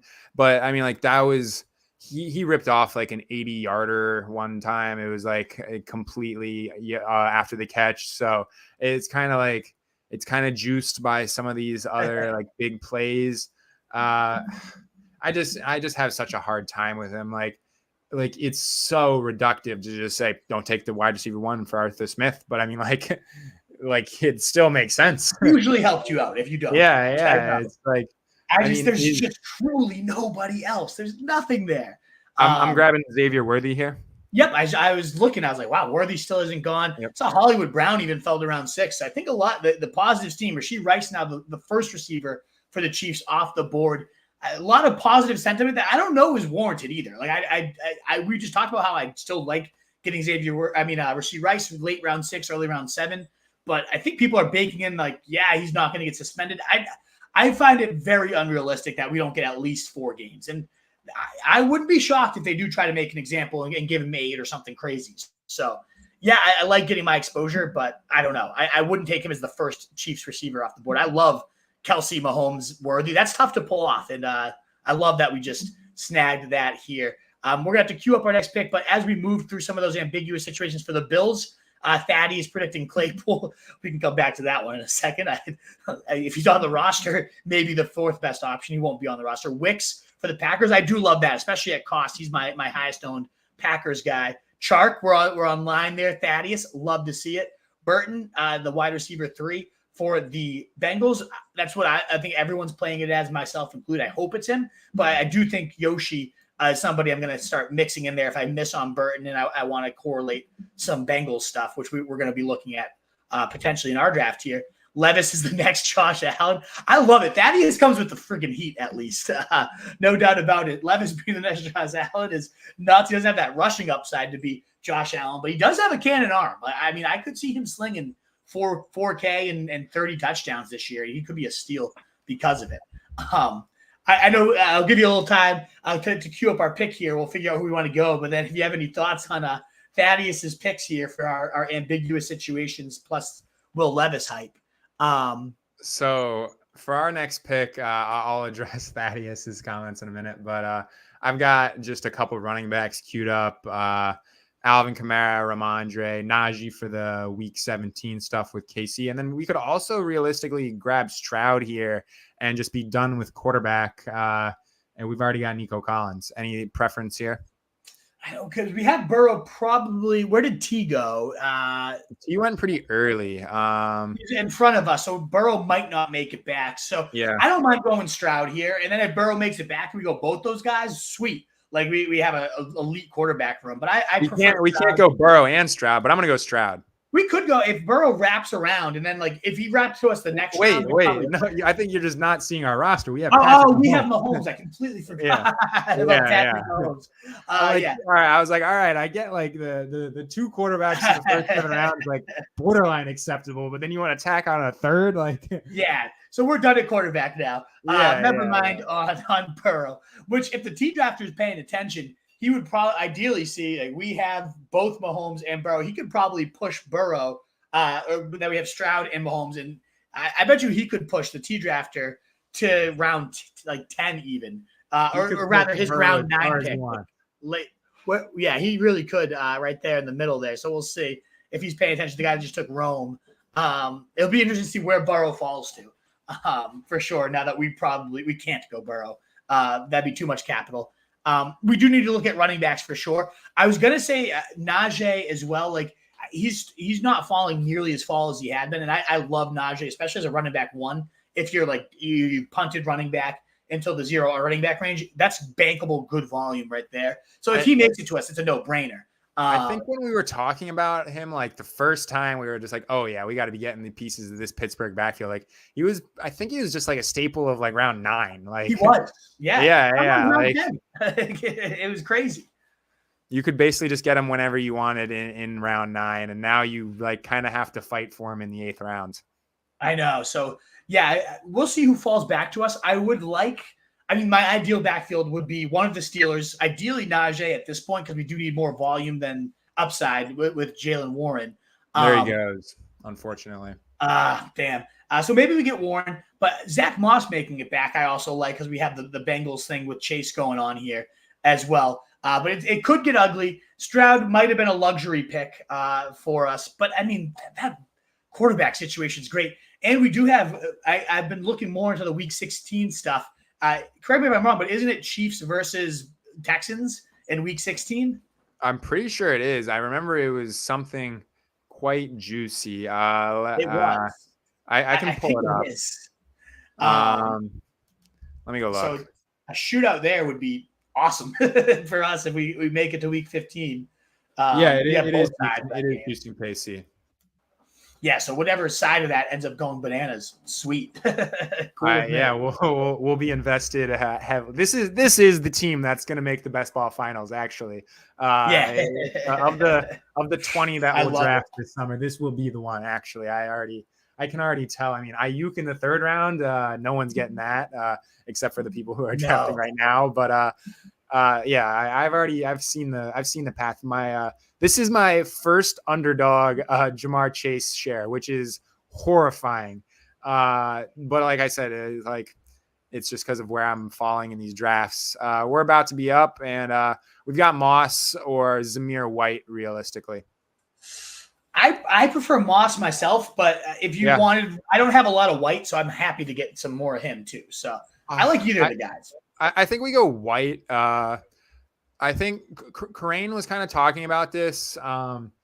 He's kind of one of those guys who I don't want to say like normie, but just like when people like more people who aren't like the sweats who have been drafting like May since us, when they get into drafts, they're just be like, oh yeah, like it's true though. Like it's true. Like probably the only back in this backfield, like got a ton of work last year in his role as the starter. And when you can kind of get that in the end of round 8, like why not? Like this is like, it's the comparison that everyone goes to, but it's like the Mike Davis like type of stuff. Like, yeah, like he has limited, it's not like in terms of the age, it's different, but limited work as a starter, but who else is going to take the touches? Like, and that's just kind of what this is. But when people were making that argument for Mike Davis, you had to pay the 5th round price for him. And now you're getting 30 picks later. So that's a good point. Yeah, that's fair. And I heard him talking about it too. As one of those guys, like a potential obvious riser, like Zamir White's dominating the backfield snaps for the Raiders. Well, yeah, again, no crap. Like it's obvious, like he's going to. Looks like does Moss make it back to us anyways? Yep. So we can get Moss at pick 100 here. I love it, even better. So I might have preferred Moss in a vacuum, but be able to. I don't think White would have made it back. It's nice that Zach Moss did. The other reason too with Moss, I actually had to draft this exact dilemma yesterday. When I was getting some Bass puppies in when I returned home. And I went Zach Moss, but then like Chase Brown fell to like 130. I was like, you can draft both Bengals guys. But at that point, I already had 4 running backs. It was probably going to be my last running back. Like, do I really want my last running back to both be on the same team? And so when you do take Moss early, it does limit the shot of taking Chase Brown later. Again, you can still have both in our team. This is a roster we could have both because we only have 2 running backs so far. But when you already have like Moss was like my 4th running back, I had a pretty running back heavy round 6 through 10. And so I didn't want it kind of secluded me from that value, which is another reason to potentially go there. But yeah, I love how this one is shaping up with White Moss, like both 100%. Potential top 15 backs there with a great 1-2 punch at quarterback. I mean, as good as it gets there. And all correlated for the most part too. This is pretty sweet. Exactly. And you don't get the chance to do this Jamar, Nico, Aiyuk in the first 3 rounds. Like at least it hasn't really been available at this point or to this point in the draft season, maybe very early on before people were kind of coming around on the Texans stuff. But it's like not something that I'm like you. I haven't been on Underdog, and I've got a couple of slows going right now, but I haven't drafted a fast draft on Underdog probably in like a week and a half. DraftKings has been opening up some more contests finally, so I've been kind of drafting over there. But it is interesting to see like what you're able to do with those Aiyuk trade rumors now. Yeah, this is nuts. I haven't seen it before at all. So I think Thaddeus is trying to bait you one more time, saying Claypool the starting X for the Bills this year. Book it. So you not believe in Keon Coleman? Like what? I think the win with like it's like kind of what people talk about. What do you win when you win? Like the win is that he's a rotational receiver. The loss is he doesn't make the roster. Like I think the stone cold win is like he's out there for like half the snaps. Like that's the win. And if the win, if he is somehow the starting X, like let's say Thaddeus's world is right though. There is, and I've been sneaking more Claypool, and especially in DraftKings where you have 20 rounds and not 18. There is a world where, like, if he does, even if he played 50% of snaps in round 18 on DraftKings, on Underdog for Josh Allen, like that could be legit. I think the downside is he doesn't make the roster, and I don't think he does make the roster.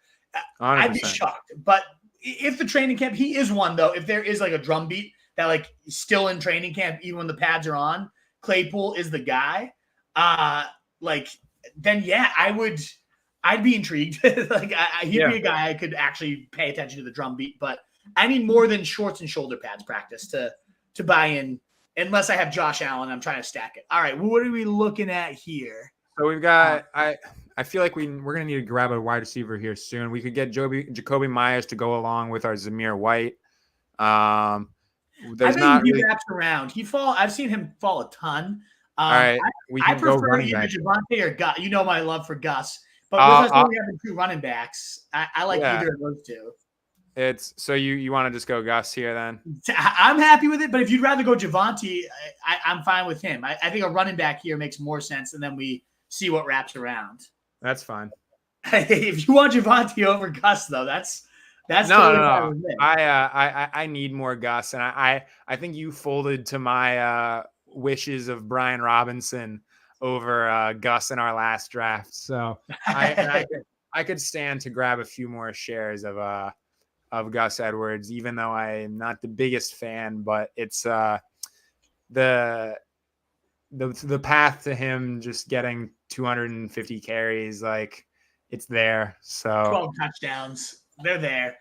The touchdown thing I can't get behind as much as you can. Like I don't see it happening. I mean, like he got gift wrap 13 last year on the league's best offense, and are the Chargers? Well, like where do you think the Chargers fall in terms of offensive production? Like where do you have them like slotted in terms of like being a scoring offense? Like to like kind of think that he's gonna like clear double-digit touchdowns. I mean, when Roman and Harbaugh were together, their offense was top 11 in scoring every single time, other than once. So I don't know. Like it's doable for sure.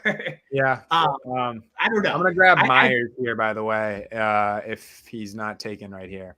Yeah, I like Myers here, and I don't hate Zeke if he goes, because again, we still are in that, and there goes Zeke anyways. I think Myers is a solid pick. For sure. We could use a little wide receiver depth. We're kind of, I mean, I don't love building out Raiders things because the Raiders I could see just being absolutely abysmal this year. But he was what, like the wide receiver 21 in points per game last year? What if Adam gets moved? You know, I think he's the 24th overall. Yeah. You know, so yeah, like I'm fine with Myers there. It balances out like Xavier Worthy, maybe taking a little while to get the playbook down, whatever that might be. Now our receivers feel a lot safer. For sure. So I like that, no doubt. Yeah. So Patty's still going on with the Chase Claypool stuff. Look at his first 2 years with a real QB for proof. I don't know about that. I mean, but what has he done since? He's like bounced around the NFL. He couldn't get on the field in Miami last year. He couldn't do anything with the Bears. Like I can pull up his PFR page, but like, what's his best season in the last 3 years? Like, is it like 500 yards? I mean, it's not. Yeah.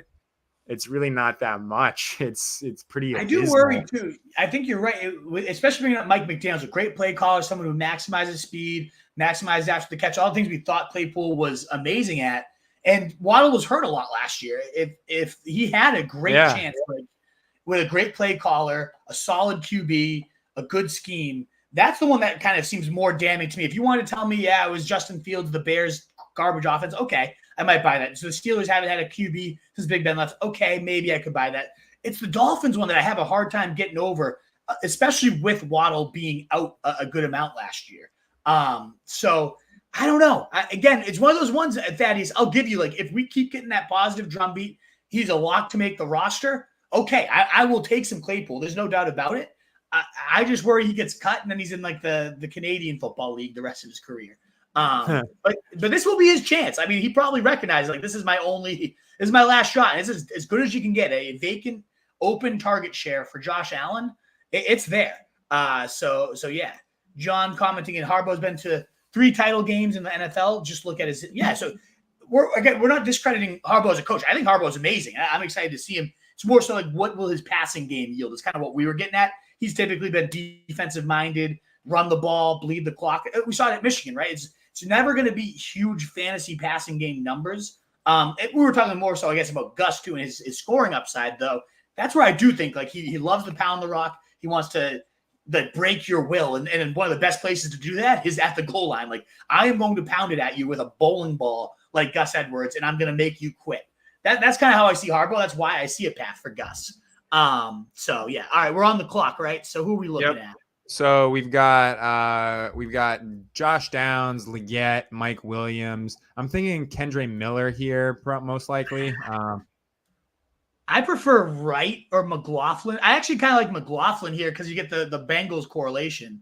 All right, that's fine But with me.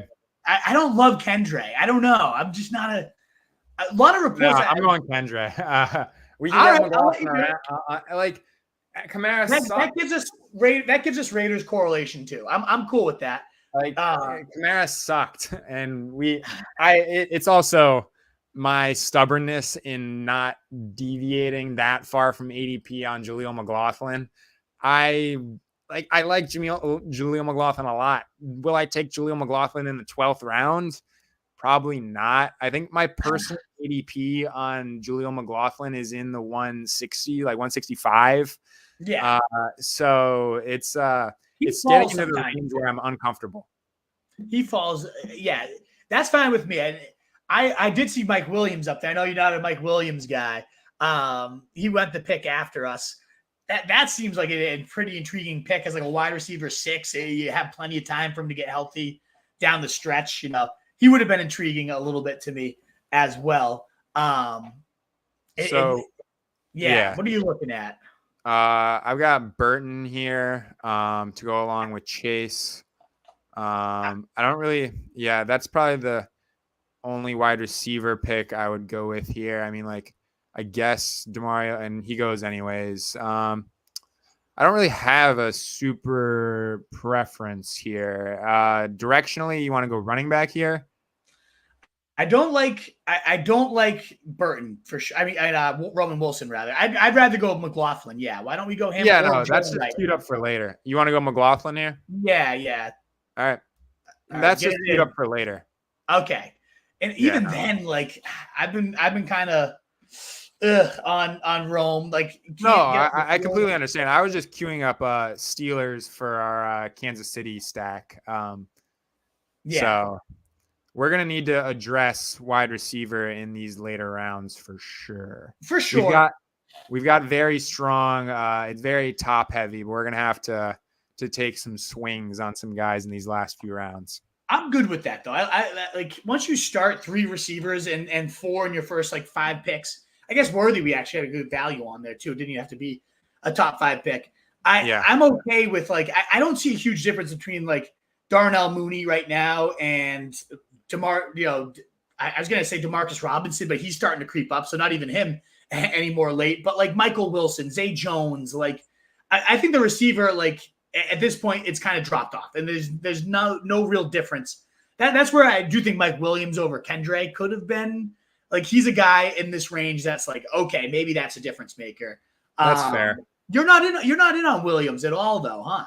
Not really. I mean, like, I probably should have taken him there just because it was a significant slide past ADP just to get my shares. But I mean, like, I think just like what I expect the vertical role in the, like, aside from his like lack of effectiveness given the injury, or not lack of, but just like likely going to take a hit to what he's able to do in recovery from this injury. What kind of value is the vertical threat going to provide in this offense from a fantasy perspective? I really just think like this is going to be a team that relies on their defense to win games. Aaron Rodgers is going to be like the game manager type where he's just like, it feels weird calling Aaron Rodgers a game manager, but I mean, just really just going to be asked to effectively distribute the ball to Breece Hall and Garrett Wilson and just get the ball out to their playmakers. It's not going to be like Aaron Rodgers has to elevate his receivers. It's going to be just get them the ball and let them do their thing because they've made the right decisions in who they've drafted for their offensive weapons. And they don't need Aaron Rodgers to be some world beater at the age of 40. Yeah, I just also picture though, like the Rodgers pinpoint passes in the red zone where it's like no one else could get it but a 6'3" receiver with leaping ability. Like, I could see that being a beautiful, like, even if he only has 700 yards, like 10 touchdowns type of situation for Mike Williams. So in a best ball format, that's where it's like almost kind of like a Gus Edwards receiver in a way. I guess I have a type. It's chasing touchdowns, but yeah. All right, let's see what else we got. Again, I don't love most of what's here at receiver. I don't like Roman Wilson really. We can go with Bateman to grab for our Houston stuff. Yeah, that makes sense. We have the Houston thing baked out, and we don't really have much in there. And he's a guy that I could see. Again, fool me 4 times, slap me in the face. We could have seen it for the last 3 off seasons. It is what it is. It's a clear number 2 at this point. I mean, number 3, I guess, behind, of course, Zay and Mark Andrews. But they're saying he's like the locked in. Like, I'm going to be the number. I'm going to run 80% of the routes. I'm going to be there. Big steps expected. And he did start to turn it on a little bit as the year went forward. Here's where I know you have Rome queued up. Again, I don't like him. I wouldn't mind Troy Franklin or Marvin Mims, though. Like, get a little Broncos again. I'm fine to go. I'm fine to go Franklin here. Yeah, and then maybe Mims even makes his way back to us in the next round. I am like just one of those ones where you don't really expect it to happen, but I am grossly overweight on Marvin Mims. And like, I didn't even like want to be like, it just kind of happened. And I was like, oh shit, like I need to get this like in control, like now. Cause I was like, it was like pushing 20% Marvin Mims. And I was like, oh good God. Like this guy, like still could very easily be another like just rotational guy and like not see like 30% of snaps. I know. I'm with you on that too. I have a ton of Marvin Mims. He's like my 4th highest receiver. I'm like, oh man, when did this happen and how? Exactly. So Z asking if we will draft another team this morning. I would love to, but I know you got to run Mo, and I actually have the Scott Fish Bowl live draft coming up in Boston. So pretty cool. I'm excited. I get to meet Scott Fish. A bunch of others. Like I think Stephania Bell's going to be there. A bunch of like industry big wigs are there. So I'm pumped. It's going to be cool to draft with some of them and just meet some great names. So, hey, anybody in Boston, let me know and be happy to link up while we're there or afterwards or whatever. But yeah, so unfortunately, Z, I have to head into that, and I know Mo has to run. What time's the draft? I'll get a flight real quick. Yeah, it's 1:30. Hey, you can make it. I got time. The Columbus airport usually isn't too busy, so as long as I got a flight to Boston like right now, I'll make Perfect. It. Hop on in. We'll see you there. I'll come pick you up at Logan, and we'll head over to the draft. Perfect. That'd be great. But sorry, Z, no, we can't. We'll be back. So we're going today, Z, because of I have my anniversary tomorrow, so I'll be in Newport, celebrate with my wife. But then we'll be back on the regularly scheduled Monday. We'll figure out the time. I know we might have a little bit of a timing. We'll have a regular time for the rest of summer after this Monday, though. Whether it's 4 p.m. or morning or later night, we'll have something for you, Z. I know it's fun drafting against you last time, so would love to get another one in together. No doubt. So we'll keep you posted on that. You can just follow us on Twitter. We'll let you know when that regular. We got the big Claypool debate in the comment section going off today as well. John and Patty is going at each other. So again, I really don't hate Claypool as like a last round stab, especially if I've taken Josh Allen, and certainly one if we get more positive news that he's going to make the team. Okay, I'm potential there. All righty, we're on the clock, right? Who are you looking at there, Mo? I've got a couple tight ends queued up here. Chig, Sinnott. We're gonna have to address it at some point, probably. Yeah, and my guys like Jonnu, those guys are gone at this point. Yep, they're all gone. Yeah, damn. I'm okay with Sinnott then. Like that seems like the highest upside, or Chig if you want to go that route. I'll go Sinnott here. I'm fine with him in the late 16th. Remember where did he get up to? Was it like the 140s? Did he ever? He was going insane with the next Laporta talk, and that's why I do like taking him here. Athletic guy. I do think Zach Ertz is going to be a pain in the ass and eat some volume there. But this is like we already have Kelsey. We have nothing nice safe floor.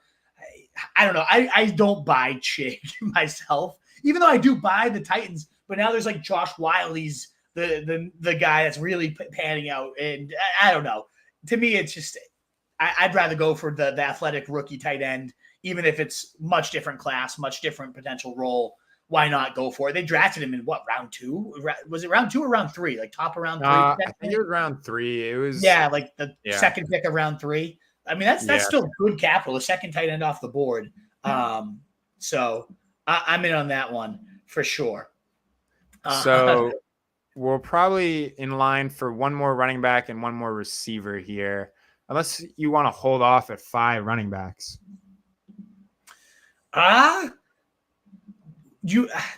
So I mean, you're saying like, do we stay with 5 running backs or? Yeah. I feel like our build, we probably want 6. We didn't take a running back till round 8. So yeah, why don't you pull up the queue? Let's look at the running backs and receivers available. Because I mean, receiver we could. I don't hate McLean. I do like Braylon Allen there. I mean, Clyde works. I don't love Clyde, but he worked with Mahomes. What's not to love about Clyde? I could go with Clyde there. So we could queue him up. It's pretty ugly. I do like Javon Baker. Audric Estime, I do actually really like. We already have McLaughlin, but I think you could take both. I think we go either Clyde or Estime here. Yeah, I'm in on either. I'm cool with that. Let's play the CLV game and we'll go Estime while you can still get him in the last couple rounds of drafts. Yeah, that's good with me. I mean, yeah, go ahead. We could go 2-7-7 too. I mean, look at the garbage. If McMillan or Baker make it back to us, sure. But like that's part of. I don't love ever going 7 running backs. But when we didn't take our first till Zamir White, and we are taking a bunch of stabs here. Like, I don't know. I feel okay about our receiver room with the big 3. That's why I love going 3 receivers to start. And Chase, Collins, Aiyuk, Worthy, if he hits, boom, we're huge. A nice floor with Myers. Like, we're going to get some good weekly production. Banking on hitting a Bateman or Franklin. I don't know. I would be okay with 7 receivers if you really can't stomach it. Fine. But, like, we have to have a receiver we feel okay about. And a lot of the guys I would like, Chark, Baker, McMillan, are starting to go. Yeah, we'll just have to see who's there. It is starting to get quite gross. I mean, I don't want to say like let's get excited about Clyde Edwards-Helaire making it back to us, but he makes it back to us. I mean, like he makes it back to us, and that's what I'm saying. Yeah, we have the Chiefs' #1 quarterback or #1 running back in Week 17. If could be goes down again, right? It really could be. He was last year in Week 17 and he gave a dud, or was it only Week 16? It was during the fantasy playoffs was the stretch where like McKinnon and Pacheco were hurt and it was like just Helaire and he had like, I think 1 good game, but it was, I mean, no more McKinnon. So it only takes 1 injury this time. Hey, I like Clyde if he makes it to us. I'd like to, that'd be an awesome end of this draft, honestly. I'm okay with 2-7-7-2 as well. When you start, you don't take your first running back till round 9 or whatever it was. You have to have 3 straight wide receivers. Oh yeah, you can't feel good. So Aaron Rodgers, new Jordy Nelson Williams. I like that comp, Thaddeus. I think that's interesting. That's kind of what I was getting out of those like back shoulder touchdown catches, and he can get deep. I think that when we look back into our team review, I think like going Williams there might have been one of the things I would have changed. I know he's not one of your guys, but yeah, we'll see. Pickens, a couple guys on Pickens here, double-digit TDs. I'm in on that. We'll address that in a sec. We got to make our pick. Who do you have queued up, Mo? I got Slayton queued up right now. That is. I don't mind Slayton. That's an okay one. That is probably. I like Tolbert too. Actually, I love Donta Foreman as well. So I'd say Tolbert, Slayton, or Donta Foreman would be my pick. In the name of roster construction and positional allocation, I will be going Darius Slayton here. Okay, fair enough. Yeah. But I think this team ended up. So Helaire went a couple picks ahead of us, and I would have gone Helaire there. But I think it's still. I like Slayton. Like they paid him a little bit. He's pretty much got a locked in role. He showed an ability to deliver some spike weeks, and I think we kind of needed the depth there. Yeah, I'm good with that too. A lot of people, now that there's been like a Kyron and a Puka, are like, oh, you got to find that guy in round 18. But for many years, and most of the years of best ball, it's been like, can you find a few usable weeks in your 18th round? And Slayton will give us that. He had 18 points like 4 different times last year. So also, yeah, I like Slayton. It's like before we get to training camp notes, like you are just taking the most blind swing. It's like trying to hit like a fastball off of prime Jacob deGrom. Like I have no idea what I'm doing. Like I can guess, I can guess and try and take the swing like where I think the pitch is going to be, but without like legitimate concrete information coming out of training camp and stuff, like I have no clue what I'm doing in terms of like who's going to be in a position to succeed. Like we have the names we think are these good swings, but nobody was drafting Kyron Williams with conviction until like the preseason, like he was coming off the field, like the notes coming out of training camp. No one was drafting Puka Nacua with conviction. Like he had some of those blurbs last season, but like nobody was doing it like just because they knew. Like it's a super big crapshoot in general. And even more so before we start getting like this like concrete information coming out of these practices. I know one guy. So last year I was taking Tank Dell as my round 18 guy in every draft. And then in the preseason, he showed out and other people woke up to it. But I'll tell you, like, as somebody that like I was finding notes like CJ Stroud told the team to draft this guy. Yeah. I remember. You know, like there were nuggets there. There's breadcrumbs. And I'm pretty good usually at these round 18 guys. I got right as soon as breadcrumbs on Kyron emerged. Like I'd add a ton of Kyron by the end of the season, and that was huge for my draft or my success here on Underdog. But right now there haven't been that many of those guys. Certainly going in round 18, where there's been those little breadcrumbs of like the quarterback really wanted them to draft this guy, or the OTAs came along faster than expected. Those guys aren't going in round 18. Those guys are going in round 14, 15, and they're probably going to be good picks because of it, but we're just not getting that right now. So to take the safe single, we're going to get something out of Darius Slayton a few weeks this year. Maybe this whole offense rebounds now that the line is better. Daniel Jones takes he rebounds after a garbage year last year. Malik Neighbors opens things up for the rest of this offense. There's definitely paths where we know we're going to get at least a couple weeks out of him. And at this stage of the offseason, I think that's probably the better bet for sure. So I love it. I don't know if you want to pull up the draft. We can do a quick review. I'll pull up a couple of the quick comments here. Good thing fantasy ends in week 17. Rodgers is 1-4 NFC title games, more TDs. So these two are going back and forth quite a bit. I love it. Oh yeah, John, Thaddeus, great banter, and I'm also fully on John's side here. Rodgers so overrated. Always chokes. always pisses his pants when the playoffs come. So I love it. Keep giving it to Thaddeus. For sure. But Thaddeus, thank you very much. Congrats on the anniversary. I appreciate it, brother. Great first year. We're excited to celebrate in Newport, Rhode Island on Monday. Should be a fun time. I thought this comment from John was interesting, though. It is true that Russ is number one. Like, all the hate we want to give Russ, he does get his number one. He funnels them touchdowns. Sutton was a touchdown monster. And, yeah, it's the size of Sutton, too. But then you look at it, obviously, in Seattle, whether it was Lockett, whether it was DK, whether it was both, he did funnel a lot of touchdowns to his number one wide receiver frequently. You can picture those moon bombs as well for all the faults of Russ Wilson. He just was not a good fit there with Sean Payton. I'm not predicting a huge Russ bounce back by any means, but I do think some moon bombs to Pickens, some touchdowns, to that big body. I'm in on Pickens. We talked about him early, but I am in on Pickens. So I don't know.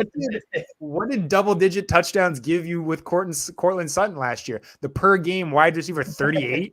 Like literally, that's what. Like, I mean, and I think, but Sutton's not Pickens. These are different beasts. It's an awful offense, like not awful offense necessarily, but like not one that's conducive to fantasy production. We don't need to do it again, but I will not be drafting George Pickens at a high rate this season. I'm drafting him at a 0% rate right now. And at the end of the day, I actually love what we did. I'm happy we went Kelsey, because at that stage you knew you had a really good shot at Mahomes falling. I wouldn't change it. I even though I like getting Pickens right now, I do like drafting Pickens. I would not have changed what we did because I love the idea of stacking up the Chiefs. I think one of the winning paths this year is Chiefs just go bananas. And I think they will. Yeah. Like I am so excited for this Chiefs team this year. I think a lot of people forget that like Mahomes was 50 touchdowns. You set your clock to it like for many years. And then last year, like that weapons cabinet was just abysmal. Kelsey, took a step backwards. I am all about that. So I love what we did. I'm just saying. I think Pickens, you should consider taking more of him, especially when he's scary fade for sure. Scary fade. Very scary fade. And I'm fading T. Higgins, a similar kind of mold, but the difference to me is like Pickens is going to get 140 targets. T. Higgins needs an injury to chase. Is he going to get 140 targets? Yes. London had 110 last year. But he had Pitts to contend with, who also I know sucked. Like there were other weapons there. They had Bijan soaking. There's nothing for Pickens to contend with. Like Jalen Warren, Pat Freiermuth. I mean, did Jalen Warren had maybe 10 less targets than Bijan last year? I don't know. I think Pickens. There's just no receiver. I guess Mooney.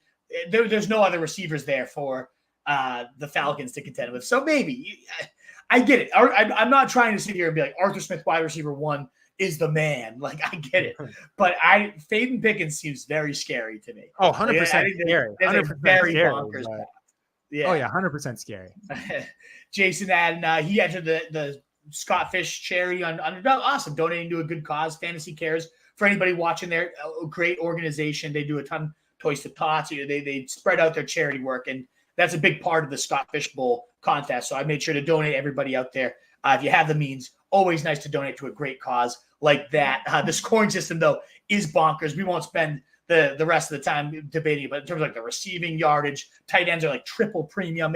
I only started to study it this morning, and I'm like, oh crap, I'm screwed. Like this is a whole different ball game. So we're bringing it today. It's wild. Ryan Heath. Oh, I think you disconnected, Mo. You got muted for a sec. I know you said Ryan Heath and got cut off, but I know he has a strategy article. I don't know if you hit the mute button. I don't got you. But there is a great article by Ryan Heath. I agree on that I'm going to read when we hang up here for sure. I don't know what happened there, but Mo disconnected. I don't know if you guys could hear him. And if it's just a me problem, let me know, Thaddeus. I know you're probably still sitting there. You there, Mo? I'm here. Yeah, I can hear you. I got you now. Yep. Yeah, I don't know what happened there. I said, Ryan Heath did a strategy article. Maybe just like peruse that before you go into your draft. I will. I have that one queued up for when we hang up for sure. Ronald Miko's asking, who's your favorite running back handcuff? That's a good question. It's tricky. So like in the best ones are obviously priced that way. I feel like a couple that I love. I'll toss out Tyler Algier just in terms of we know he's good when he's the starter. He's a quality player. He's just behind an even better player in Bijan Robinson. We expect this offense to take another step forward. So I really like Tyler Algier in that like 160 range. I think he's a phenomenal handcuff. I mean, it's tough to call like Jalen Warren a handcuff, right? Like, of course, if something happened in the iPad, in terms of like who could break fantasy, Jalen Warren. But we're speaking like strictly handcuffs. I think he's a great one. I love Jalen Wright for the Dolphins, just because it takes an injury to either Mostert or Achane, who both have injury histories. I know Achane's is new, and who knows, it was his first year. But Mostert, 32. One of those guys gets dinged up. We know he's going to probably still split carries. Mike McDaniels uses speed better than anything. I love Jalen Wright as a possible handcuff. So I love Wright. I love Algier. I mean, I feel like Ray Davis is kind of like one of those like handcuffs with benefits. Like if something, he probably has a path to 8 to 10 touchdowns and doesn't even need an injury. And then if something happened to Cook, he could go bananas. But there's a lot of good ones. Ty Chandler with Aaron Jones. But I would say my favorites are Jalen Wright, Tyler Algier are my top 2 handcuffs. What about you, Mo? Do you have any handcuffs? I mean, Blake Corum, does that count? Yeah, so that's what I was gonna say. Yeah, it's really murky with how you define handcuffs anymore, just because like of so many offenses like regularly utilizing multiple backs to some degree. So I guess like pure handcuff, like Blake Corum, Algier, and then probably Elijah Mitchell. Like those are the guys who are like pure handcuffs, and if they come in, they're probably instantly a top 20 back or better. It's just like the definition of handcuff is murky in 2024, but I think Corum maybe not a pure handcuff, but those other 2 guys definitely so. So I think I'm kind of on board with you in that sense. Yeah, like Corum's the one, if something happens to Kyron, it's over. Like that guy is going to be a monster. I guess Trey Benson falls in that category too. But again, you see where those guys are going this draft. 106 Benson, 120 for Corum, that goes a lot earlier than like 160, which is like where you're typically drafting your handcuffs, your Tyler Algiers, your Jalen Wrights. I mean, Marshawn Lloyd, one of those ones I love, a handcuff with benefits. Like, some people even call him a handcuff because I think he's going to have a great standalone role anyways. But if something happened to Jacobs, he goes bananas. So that pocket is definitely my favorite. But in terms of like pure handcuff, I think Algier is like a good pure one. Maybe Bucky Irving as well in like the 170, 180s. I think that's going to be a valuable run scheme for sure. So yeah, those are a few, Ronald. Let me know if that's what you're kind of looking for. Thaddeus tossed out Chuba, who, I mean, handcuff might be the starter at least to start the season for sure. But he's a great like Chuba, somebody I've warmed up to in terms of, especially if I have a lot of rookie running backs. I think you're going to get some nice early season production out of Chuba. And I'm worried about Brooks. Obviously there's so much to love about the pick, but I don't know. I think Chuba, going, at double the price, you get him, 160s. I think we're going to get some good early season value out of him. And you can't discount the fact that, yeah, he is actually a good handcuff too. Like, something happens to Brooks, there is some late season contingency upside. It's not just an early season play. So Chuba is somebody I have been interested in. He tossed out Foreman, who I mentioned at the end of our draft as well, who I love, but also is it forward instead? But I think Foreman's a phenomenal. We're talking late picks. He's probably my favorite handcuff. I mean, CEH, I'm surprised you didn't shout out your boy as like a last round pick as a good handcuff too. All right, you want to look through this team real quick? And I know both of us kind of got to get out. Oh yeah. If you got to run, I can grade the team. And no worries.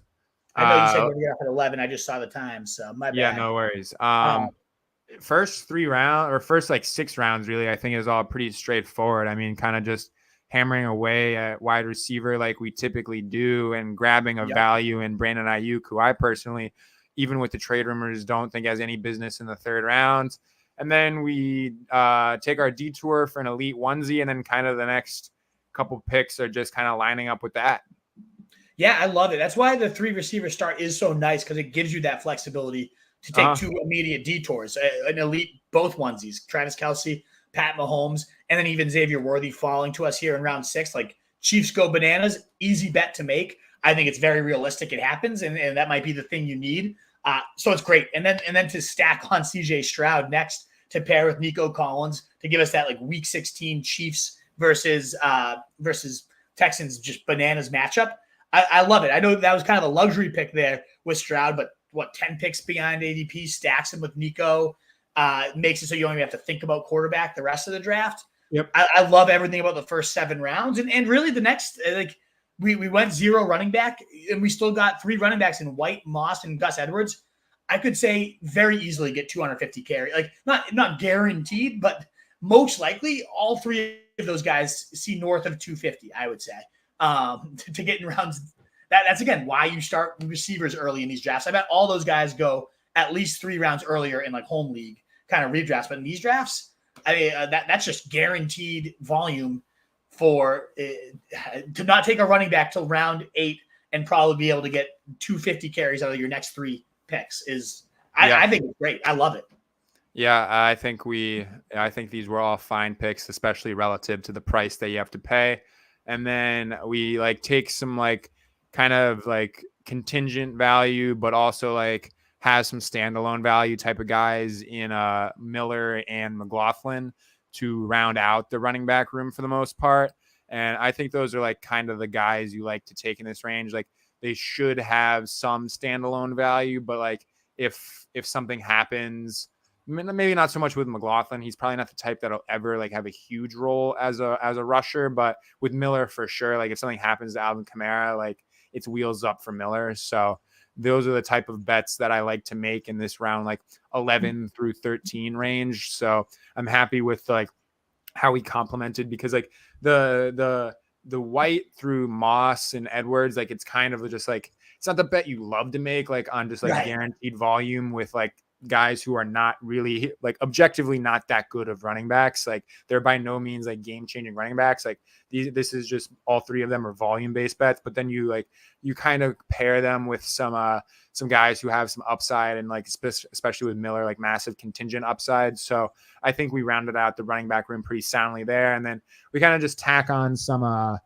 wide receiver depth here. We get Myers to go along with Zamir. we get Rashad to pair with what we're doing with Houston, and then Franklin goes along with McLaughlin. So kind of just like correlating our bets once again. And Franklin, you have like that locker room narrative kind of upside. Rashad Bateman, people will be peddling the breakout in year 4 once again. So they're all over it again. So potentially some upside with Bateman if you want to be a little slightly delusional, but it is what it is. No, I think the Bateman pick definitely makes sense with the Houston. Oh yeah, that's one of the trickiest roster things. construction wise. Absolutely. And that game is so hard to get pieces of after the first 5-6 rounds. It's impossible. There's nothing left. So to get a Bateman, Devontae Walker in the later rounds, you can somehow go with as well. He's a way to play it too. But I do like Bateman there. The one pick, again, in Kendre Miller, maybe it's just because I'm not a huge Kendre Miller guy, but seeing Williams there, and I do like Williams more than you. Yeah. I think that's where, like, if we weren't drafting together, I probably would have switched that and gone Mike Williams. I probably should have as well. It's understandable, though. Like, Kendre does have huge upside, and I do want more of him. And it correlates with the week 17 of the Raiders. What if Kendre, we saw one good year, 1 week last year, is week 18, so it didn't count for anything, but he looked really good in that week. So if he's the starting running back down the stretch for the Saints in this Kubiak-style scheme, like, I can sell the narrative to myself for sure. I'm cool with it. Even though I would have probably preferred Williams there, but I love the McLaughlin pick. You know, you gave all of his stats. Williams. Yeah, we might have flipped that. But even still, I think it's totally fine. And again, we've got a bunch of Broncos to correlate with Jamar Chase and Zach Moss as well. I love that. That game, I think, has some fun upside for sure. So with Franklin, Estime, McLaughlin, you know, if it is the team is that sold on Estime, McLaughlin, and then Samaje Perine and Williams are battling it out for the third spot. I don't buy that fully, but we got both those guys here, so we can let's see how it plays out. Kind of again that directional bet we talked about, where I don't have to take a player stand, but I do want to bet on the Broncos backfield because of all those stats, the receiving expected points, top 5 in 12 of 17 seasons and however many years. Rewind the show if you're late here. We talked about the Broncos backfield at the top and how valuable it is. It's a lot like that situation with the Dolphins last year, where we don't know exactly who the guy will be, but let's take a bunch of stabs at Mostert, at Achane. A lot of people were stabbing at Jeff Wilson last year too. And so which one pans out? Well, if you have one of the two of those guys, boom, you're huge. So I love that. I think Sinat makes sense with a Kelsey. We have a nice floor at tight end, so why not take a ceiling like spike week type of stab? I guess we could have maybe looked at Jawan Johnson for some more week 17 correlation instead of Sinat and got a little later at him. But I don't mind. Again, we already talked about estimate. I love that pick. Like you said, closing line value. I think he, first man up in training camp. Sean Payton loves him. Like goes 5 rounds earlier. I could definitely see that narrative panning out. And then we already talked about it, so we don't need to belabor it. But Darius Slayton, is it exciting? No, but last round, sure. Last round, going to spike for us at least a couple times this year. He's a clear-cut starter with spike week upside. So gets in our line 3 times. You don't always have to hit that grand slam. Until we get more signs of who that Kyron or Puka might be, if there's even going to be one, probably won't be. Like, that's very rare. This does not happen every year. Why not take the short production there at a position where, like after Bateman and Franklin, we didn't have guarantees there. A little depth there doesn't hurt. So I love it. I think this roster ended up really, really strong. Yeah, I agree. All around, I think it was built pretty well. Only just like the one pick that we probably could have switched around, but it is what it is. All pretty sound. Any closing comments before we get out of here? That seems to be all it. So wolfpack.rotostreetjournal.com is where you can find all our content. I'll be updating the rankings with the Jordan Addison news. I just got home from Maine, so I got to make sure to update that. That's the one news and nugget. I had updated them right before I left, but that one then broke. So got to make sure to get that in there. Maybe flip Deebo and Aiyuk. There'll be a couple little ranking changes, though, this week. So keep your eyes peeled for those. I'm doing a second round article will be the next piece I bump out as well. Does the second round really suck? Who to target in there? What's the best exposures? That type of stuff. So that's what I'll be doing on the site. What about you, Mo? Anything left to pump? Yeah, it's been a steady grind kind of looking through this motion data. I talked about it during our last show. I slowed down this week, like personal information. I moved this week.